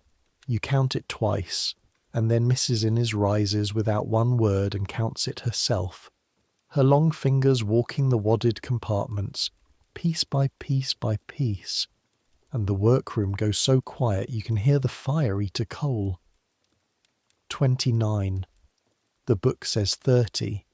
A jet brooch, the round one, the carved one, an inch and a half across, mounted with a plaited lock of hair under glass, is not in the case, not on the shelf, not fallen behind, not in the tissue, not anywhere 4 hands and 40 minutes can make it be. And a piece of the Queen's mourning jet, a piece with hair in it. Hair is not a shilling out of a tea caddy. If it is gone, it was taken. If it was taken, it was a servant. And within the hour the quiet machine that lives under this house, for exactly such hours, begins, almost silently, to move. Mrs. Innes goes up to the hairdresser. The hairdresser goes along to the housekeeper. Nobody runs. Nobody ever runs. And by dinner it is round the servants' hall on a single current of whisper. Nobody's accused, nothing is certain, and every box in the maid's wing will be looked into after supper. It is the custom. It is quite usual. It is for everyone's protection. You cannot feel your hands. You go through the afternoon like a girl on river ice, because here is the arithmetic you do over a hem you cannot afterwards remember sewing. The book is in the tin. The tin is in the trunk. The searchers will be the housekeeper's deputy and a dresser, and Mrs. Innes. Wardrobe boxes are wardrobe business, and there is no reaching the attic before supper. The stair passes the housekeeper's corridor. Maids are wanted at their posts on a search day of all days, and a wardrobe girl slipping up to her box between the count and the search might as well pin the brooch to her own collar. The floor, the good black slot under the board, stands empty 8 feet from your trunk, and it might as well be in Spain. Supper is broth you do not taste. Effie, across the table, is for once in her life not talking. Her little bright eyes go round the hall, girl by girl, steady as a lamplighter, and when they cross yours they stop. 1 full second, 2, and what is in them is not suspicion. It is worse. It is the look of an old woman doing exactly what you do, counting who in this room has something to lose. This house keeps what it keeps, lass. You look at your broth. They do the boxes room by room, working along the attic corridor, 2 rooms ahead of you, 1 room ahead of you. You and Maggie stand each by your own bed, as instructed, hands folded, while the corridor fills with the particular sound of a household being turned out in perfect politeness. Latches, tissue, a murmur, latches again. Maggie is the colour of tallow. Her hands are locked together at her apron like a woman at a graveside, and you have 11 months known exactly which half-inch of forbidden cloth is in her mind, and you cannot so much as look at her, because your own face is all you have, and it is carrying the book. They come in with a lamp. The deputy housekeeper, a broad grey woman with half-moon spectacles and the terrible gentleness of long authority. A dresser, tired, wanting this over. Mrs. Innes last, with her hands folded at her waist, at her own keyring, and her face a page nobody has ever read. Maggie's box first. Bible, ribbon, letters from Ballater, a tin of candle ends tipped and stirred and righted, the spare boots looked into, the mattress lifted at its corners. Nothing. Of course nothing. You could have told them. The strip went into the laundry fire 11 months ago, but you do not know that yet. You only know Maggie's breathing from 8 feet away, fast and shallow as a bird's. Then yours. The trunk lid up. The tray out. The spare petticoat lifted. Exactly as worn and exactly as boring as a spare petticoat should be, and laid aside on the bed with 2 fingers. And then the deputy housekeeper picks up the tin. You watch it rise in her broad hand, your whole life in a lozenge tin, and the room does the thing rooms do in the worst moments. It becomes enormously particular. The lamp hisses faintly. Rain fingers the window. A drip of wax stands on the tin seam like a tear. She thumbs back the lid and looks in and sees what there is to see. Stubs, string, a folded wedge of oilcloth. And then, because it is her trade to be thorough and her nature to be gentle, she tips the tin out on the blanket. The stubs roll, the string uncoils, and the oilcloth parcel lands flat, square-cornered, solid, with the small definite weight of exactly what it is, and the sound it makes on the blanket is the loudest sound your ears have ever carried to you in 25 years of listening. "And this?" says the deputy housekeeper, and her fingers go to the fold. Your heart is not beating fast. That is the strange mercy you will remember all your life. Past a certain cliff edge the body goes quiet, the way the river goes glassy above the fall. You stand with your hands folded and your eyes down, the perfect furniture, and inside the stillness one voice, very small, saying, "So this is the morning." And it is now into that enormous particular quiet that Mrs. Innes speaks. "Wax cloth," she says. "My wardrobe girls wrap their ends in summer, or the tallows away with the mice by Michaelmas. I have them do it." A beat. The steel spectacles do not turn. Every tin on this corridor is the same. The deputy housekeeper's fingers pause on the fold. "It'll be the weight of a season's end," says Mrs. Innes in the voice she uses for reading invoices, and she reaches past. Unhurried, Mrs. Innes has never hurried in 30 years, and picks the parcel up herself. She weighs it in one long hand.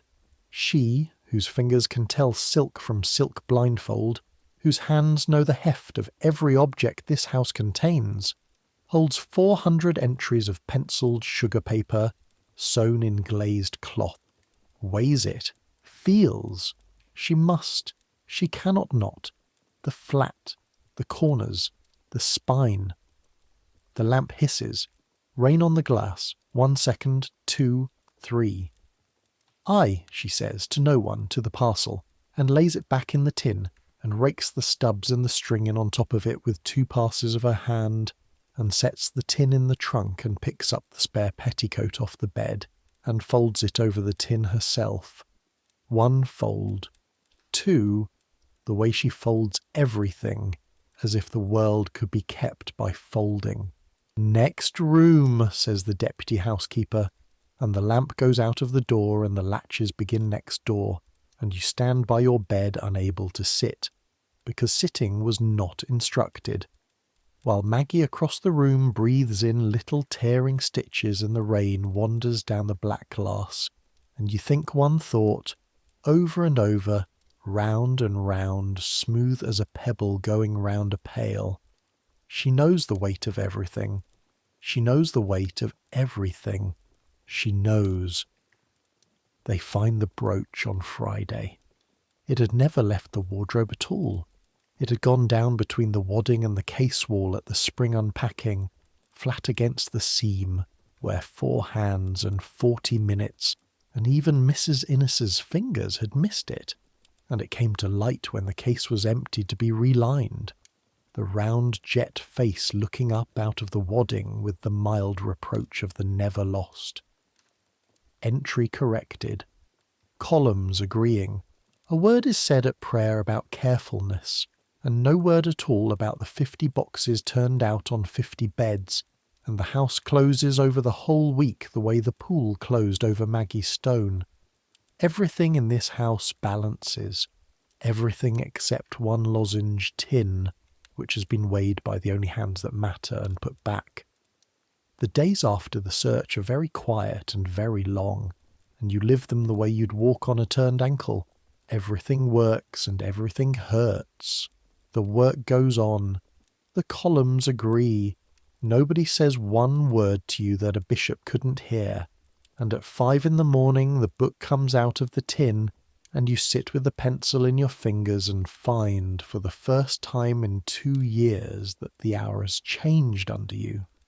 The stub burns, the rain talks on the slates, the page waits, and your hand, your steady hand, your trained hand, lies on the paper like a caught thing, because you know now, in the body and not just the mind, exactly what the parcel sounded like landing on the blanket, exactly how long 3 seconds is in a room with a lamp in it, exactly what it is to stand at your own bed while your whole life is weighed in another woman's hand.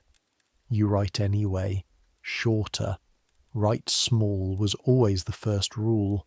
Now the lines come out small the way a bruise comes out blue without being asked. The search, you set down plainly, the whole of it, because the book gets the truth or it gets nothing. But under the entries all that week, the same current pulling. She held it. She felt the corners. She put it back.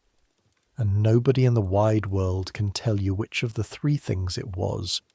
Mercy, or blindness, or a debt being quietly laid on the table between you, to be named later. It is Maggie who breaks first. Not about you, about herself, which you had half forgotten was possible. It is October again, a gale walking round and round the house all night like a dog that won't lie down, and long after lights out her voice comes across the dark, small and wide awake.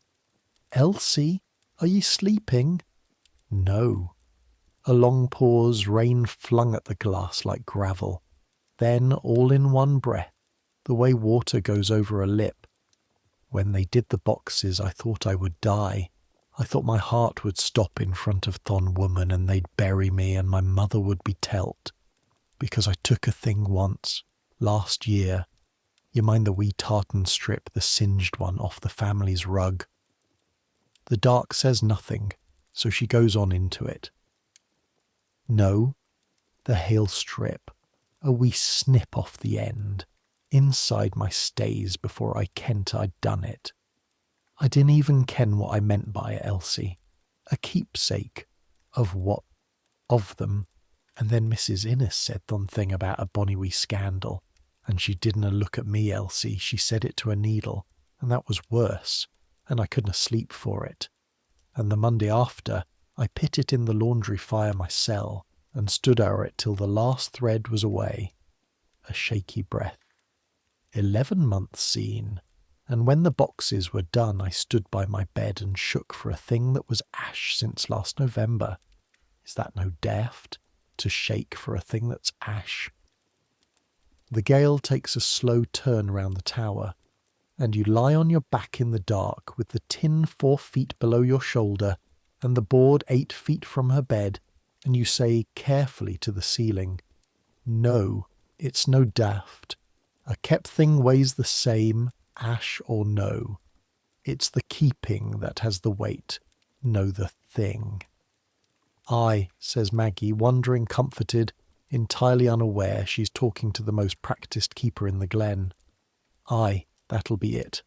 And within 10 breaths she is asleep, poor linnet shriven, and you lie awake a long time listening to the dog of a wind circle the house, thinking about ash and weight and the laundry fire, and how your own confession has nowhere on this earth to go except a page that is itself the sin.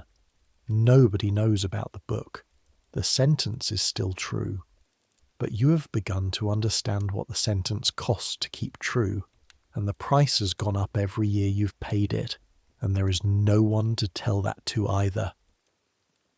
Then, on the last Monday of October, with the flitting 3 weeks off and the packing lists already breeding on the workroom table, Mrs. Innes keeps you back. It is done with nothing. The others go up to supper. A lifted finger keeps you. The door stands open the whole time because Mrs. Innes has nothing in 30 years ever needed a shut door for.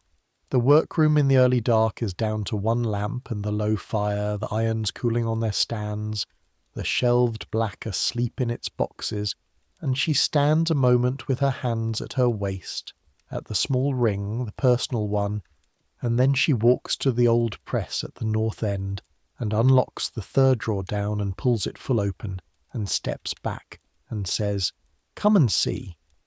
The drawer is lined with tissue gone cream with age, and in it, laid flat and straight as soldiers, are scraps. Cloth. Nothing but cloth. A hand's breadth of this, a finger's length of that.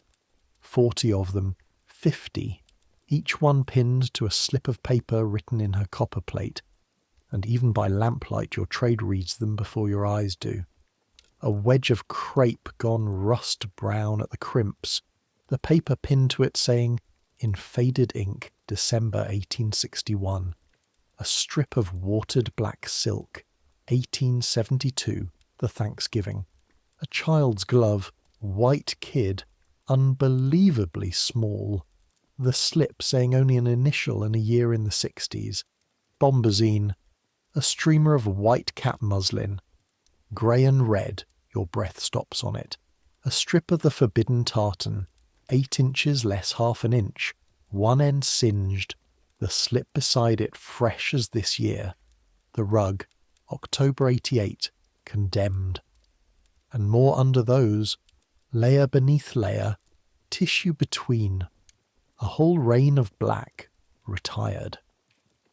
Every wardrobe keeps a rag drawer, Mrs. Innes says at your shoulder, in the invoice voice. For matching, you'll have wondered why this one's locked. She reaches in and touches the crepe of 1861 one finger, the way you'd touch a sleeping child. Because a rag drawer with dates on it is no a rag drawer, it's a memory. 30 years I have cut away the ruined and the done with of this house, and burned what I was bid, every thread, and kept a hand's breadth. Of everything. Her whole widowhood is in this drawer, lass, inch by inch, and no soul above stairs kens it exists, and if they kent, I'd be away by nightfall, 30 years or no. She slides the drawer shut, turns the key, and the click of it is soft as a knuckle cracking. So now there's a soul that kens. You stand very still. The fire ticks, and you understand you've just been handed something with two edges, a trust and a demonstration. She has shown you her tin. There's only one reason on earth to show a hidden thing to exactly one person, and you both know the reason, and neither of you will ever say it, because saying is the one crime this house recognises. Cloth is safe, Mrs. Innes says then to the shut drawer or to the lamp or to 30 years. Cloth is dumb. A scrap of crepe says nathing till a needle asks it, and then it says a date, and a date harms nobody. A pause. She takes off her steel spectacles, polishes them on her apron, resettles them, and this is the longest you've ever seen her hands do nothing. Paper is another thing entirely. Paper speaks, lass. It speaks whether you're in the room or no. It speaks after ye deared. It speaks to whoever lifts it, in your ain voice, and ye canny teach it discretion once it's away from ye. I have seen one letter and 4 lives service. Cloth forgives. Paper. And here, at last, the spectacles come round, and the grey eyes behind them are neither cold nor kind. They are simply unbearably exact. Paper remembers. The fire ticks. The rain has stopped. Somewhere above, the supper bell. Your candle ends weighed heavy, Elsie, says Mrs. Innes in the voice she would use for the state of a hem, for tallow. And she lets that stand in the air between you the width of one breath. No more. And then she picks the lamp up off the table and says, mild as Monday. The flitting's 3 weeks Thursday. Girls that save wax should burn it before a flitting. It travels ill, and it's a sin to store what's meant for burning. Away up to your supper now. And that is all. That is the whole of it. Ever. 30 years of discretion do not stumble on the brink of a sentence. They stop exactly at the edge and hold out a lamp and let you see the drop yourself. You go up the back stairs with your heart going slow and hard, and you sit at the long table between Maggie and a dairy girl, and eat what is put before you, and you cannot have said one word of what was spoken, because nothing was spoken. A drawer was opened, a weight was named, a date was set. Burn it before the flitting. You take 4 nights over it, because that is what the fire allows and what the heart can stand. The attic scuttle is filled again, the flitting fires the November mercy, and each night you wait out Maggie's breathing into its deep water, and then you sit on the floor with your back against the bed frame close to the little grate, and you unpick the book. That is the part you had not foreseen, that it must be unmade before it can be burned. A sewn thing burns like a brick, sulking, half saving itself, and half saved is the one thing a burned diary must never be. So the same fingers that pushed the needle through the spine 2 winters ago now walk the button thread out stitch by stitch. And the book comes apart the way it was made, gathering by gathering, back into loose leaves of tissue and sugar paper, and you feed them to the coals one at a time, and page by page in the small orange light, you read your year of hours going up. Pencil burns strangely. The paper flares and folds and goes over all at once, but for a half breath, in the heart of the flame, the graphite lines stand grey against the black. Every word suddenly clearer than it ever was on the page, legible, luminous, as if the fire were reading it aloud one last time before swallowing. And then the leaf breaks into scales and rises, and your words go up the chimney of Queen Victoria's castle in sparks, out over the slates, over the dark drying green, toward the black hill and the cairns. The wind took 2 candles in the tower corridor, burned. Em cried after lights out and said it was toothache, and it was not toothache. Burned. 11 lines could end me. The Queen writes 10 pages. Burned. The 12 seconds in the window glass, her breathing the orange flower water. Burned. Effie's grip on your wrist. See it doesn't keep you. Burned. 306, 307. The gloves, the rabbit heart, the tins with false bottoms. Burned. The winter leaves from the south, thin gruel, the lady writing 3 sheets before luncheon. The difference is the wage. Burned. Home. It kept. I kept. Both of us wintered. Burned. That one you hold a moment too long and the flame takes it from your fingers with a little pull, like a child taking back its own.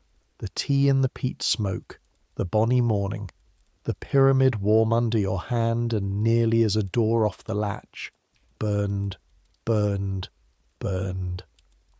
4 nights, 4 small fires banked carefully afterwards. The ash crushed to grey flour with the poker and stirred among the honest coal ash. And on the 4th night the glazed cloth cover itself, which chars and stinks and curls like a live thing and takes longer than any of it.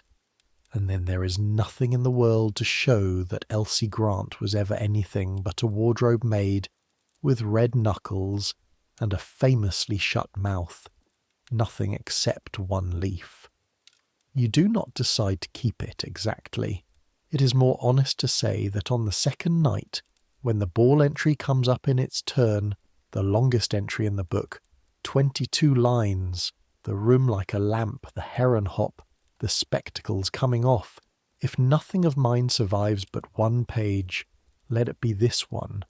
Your hand simply declines the fire.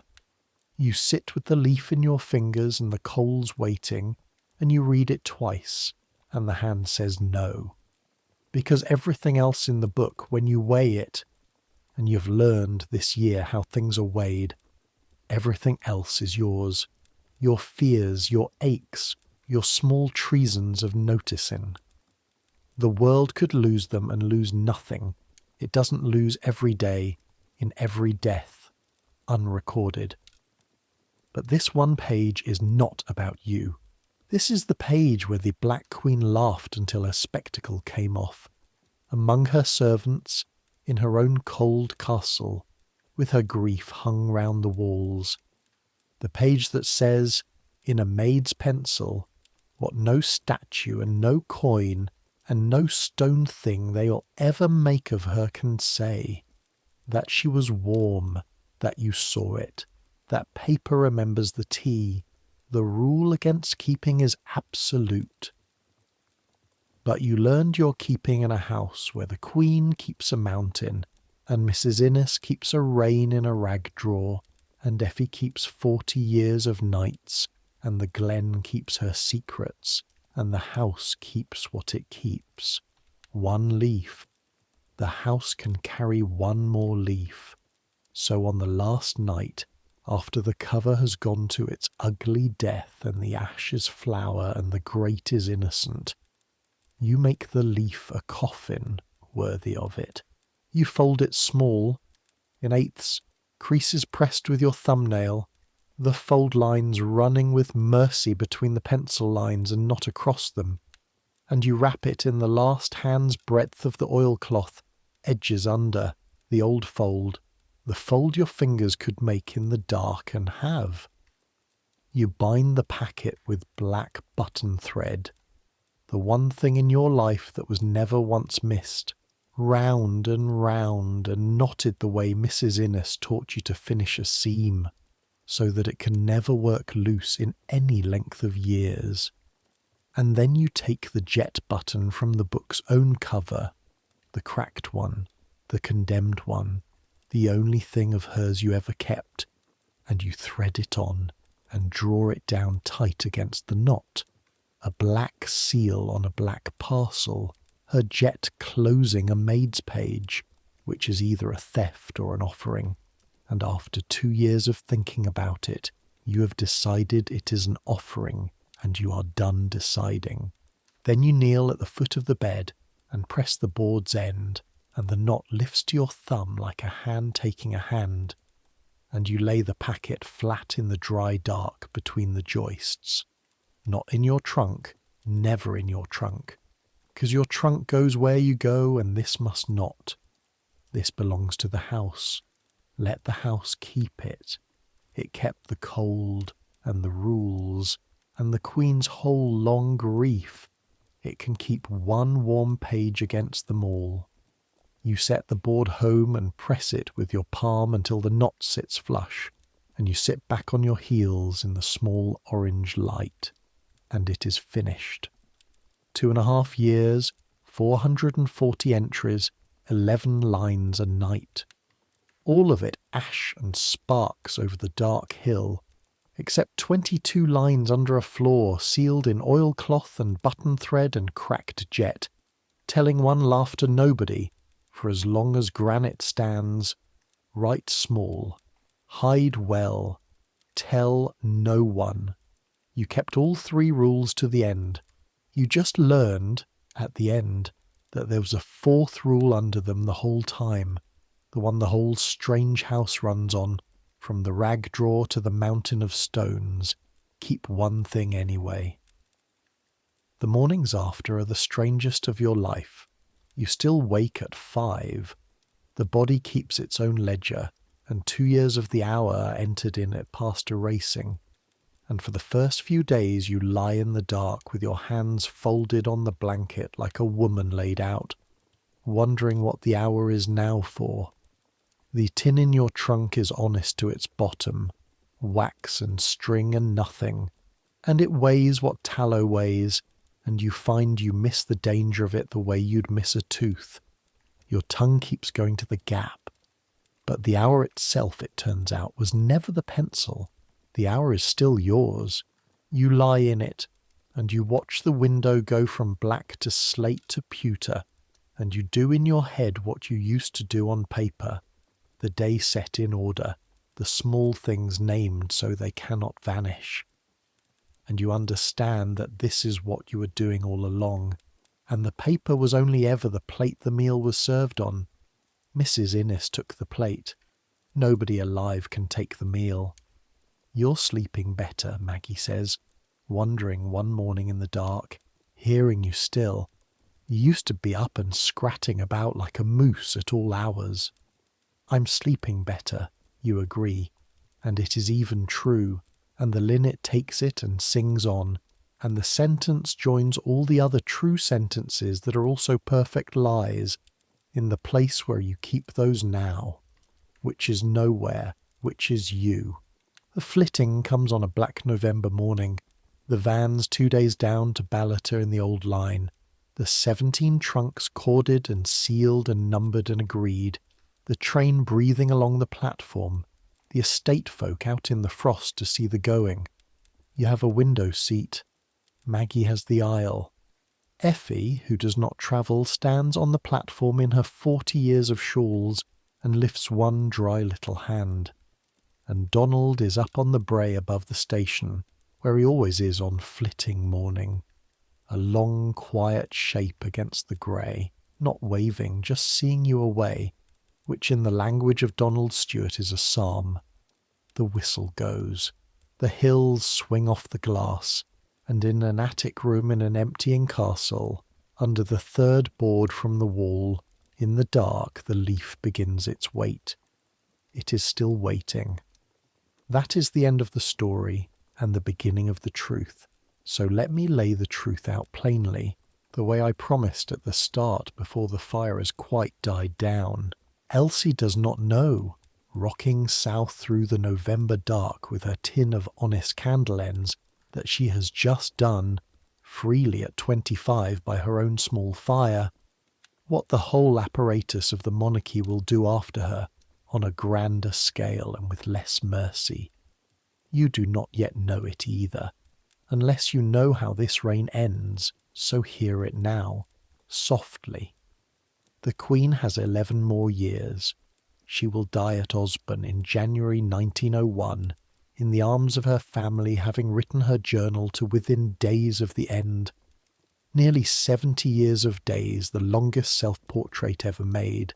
And then her youngest daughter, Beatrice, obeying her mother's own instructions, will sit down with those hundreds of volumes and spend 3 decades copying them out in her own hand, abridging, softening, striking out, and burning the originals as she goes, volume by volume, page by page, the bound years going into the grate at a princess's feet, exactly as sugar paper went into a grate at a maid's, and for exactly the same reason, because some things were written to be kept and kept to be burned, and the keeping and the burning were both love, and nobody outside the room will ever fully understand either. The most protected diary on earth, and the most forbidden one in the house, ended the same way.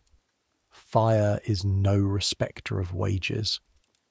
And the voices that were never supposed to exist at all, they won, quietly, patiently, decades late, they won. The little quick maid of honour's letters slept in their family boxes until 1968, and then came out into print, cold and fresh as spring water. And now anyone with a library ticket can sit by a lamp and hear the cold dinners and the Queen's laughter from inside the room. The rule held for a lifetime. It could not hold forever. Nothing written ever quite dies on schedule. Even the 4 famous words got their history wrong in the end. We're not a muse surfaces in print only in 1919, 18 years after her death, in a book of second-hand table talk, told at third hand about an evening nobody could quite place. And the people who actually stood in her rooms, who heard her across 3 decades of dinners, left letters saying the opposite, that she laughed till she cried, that her laugh was sudden and complete and undignified and came when it shouldn't. History kept the stone sentence and nearly lost the laugh, because the stone sentence needed no witnesses and the laugh needed exactly the people who were forbidden to write. That is what a rule of silence actually does in the long run. It doesn't protect the truth. It leaves the field to whoever wasn't in the room. As for the wardrobe maids, the real ones, the ones whose hands actually carried the black through those corridors, whose red knuckles actually broke the ice on the basins, they kept the rule. That is the plain, hard, wonderful fact this whole night has stood on. They kept it. No wardrobe maid's diary of Balmoral has ever come to light. Either they never wrote, or they wrote and burned, or they wrote and hid too well, and history closed over them like the pool over the stone, and whoever they were, however they laughed and feared and kept, the record of the house they ran is written entirely by the people they dressed. The diaries of Queen Victoria's maids were never meant to be read, and so, but for this one borrowed year, tonight, stitched honestly from the letters and ledgers of the rooms around them, they never were.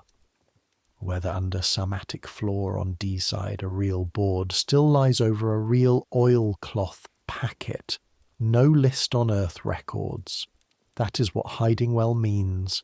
That was always what it meant. So let the story set itself down now, the way the house settles at night, floor by floor from the bottom up. The castle is still there. That is a true thing you can hold as you drift.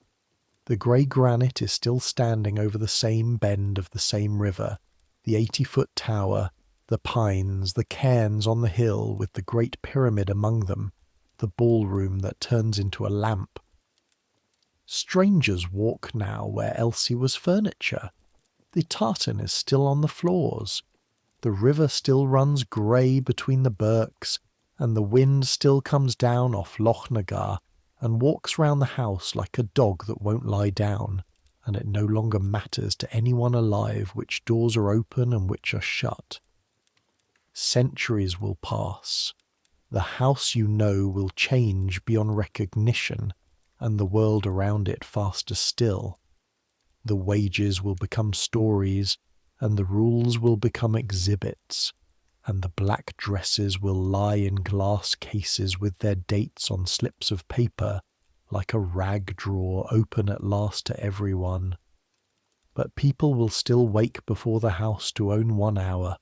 They will still keep one small thing they cannot explain, in a tin, in a drawer, under a board.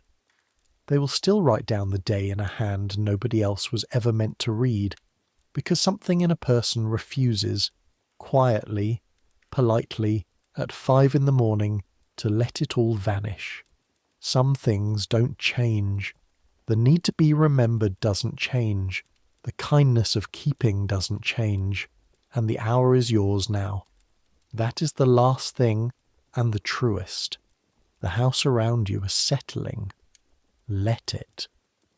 Whatever your version of the 5 o'clock hour is, whatever you keep in your tin, you can set it down now. The columns can be made to agree in the morning. The lists will keep. The count will come right. It was only a brooch behind the wadding. It was never a thief at all. You're warm enough. You're fed enough. You're safe enough. You have a roof and a bed and this voice going quietly on in the dark, and that is more than most of the people in this story had on the best night of their lives. And it is it is enough. It is enough. Tomorrow there will be work and lists and counting. Tomorrow there will be the whole machinery of your own house, waiting where you left it. Tomorrow can have all of that, but that's tomorrow. Right now there is only the fire down to its last soft light, and the wind on the slates, and the long grey house going to sleep around you, floor by floor from the bottom up. The same as it did that night, the same as it did every night, the same as all the nights stretching out ahead. Somewhere the kitchens have gone dark, and the still room, and the long stair. Somewhere a last lamp is being carried along a passage by someone whose name the house will never trouble to learn, and the little yellow pool of it slides over the granite and is gone. The thermometers hang in the black corridors reading their cold to nobody. The flag rope taps the 80-foot tower, slower now, slower. Under a floor, under a board with a knot like a closed eye. A folded page lies in its oilcloth in the dry dark, keeping 22 lines against the sentries, patient as jet. It doesn't need you to watch over it. Nothing needs you now until morning. The doors are shut, the counts are done, the columns agree, and every kept thing in the great grey house, the drawer, the tin, the mountain, the leaf, is lying still in the dark, safe, the way you are lying still in the dark, safe. So let it come. Let sleep take you the way it took Elsie Grant in her attic room under the flag tower, with her feet aching and the ash cold and one warm page hidden safe beneath the floor. Let the castle fade. Let the bells and the boxes and the black go quiet. Let your thoughts slow and soften and settle like sparks over a dark hill and finally stop. You've earned this rest. You kept your rules all day. You carried what you carried and told no one and made it home. Take it. and dream of whatever dreams may come. Good night.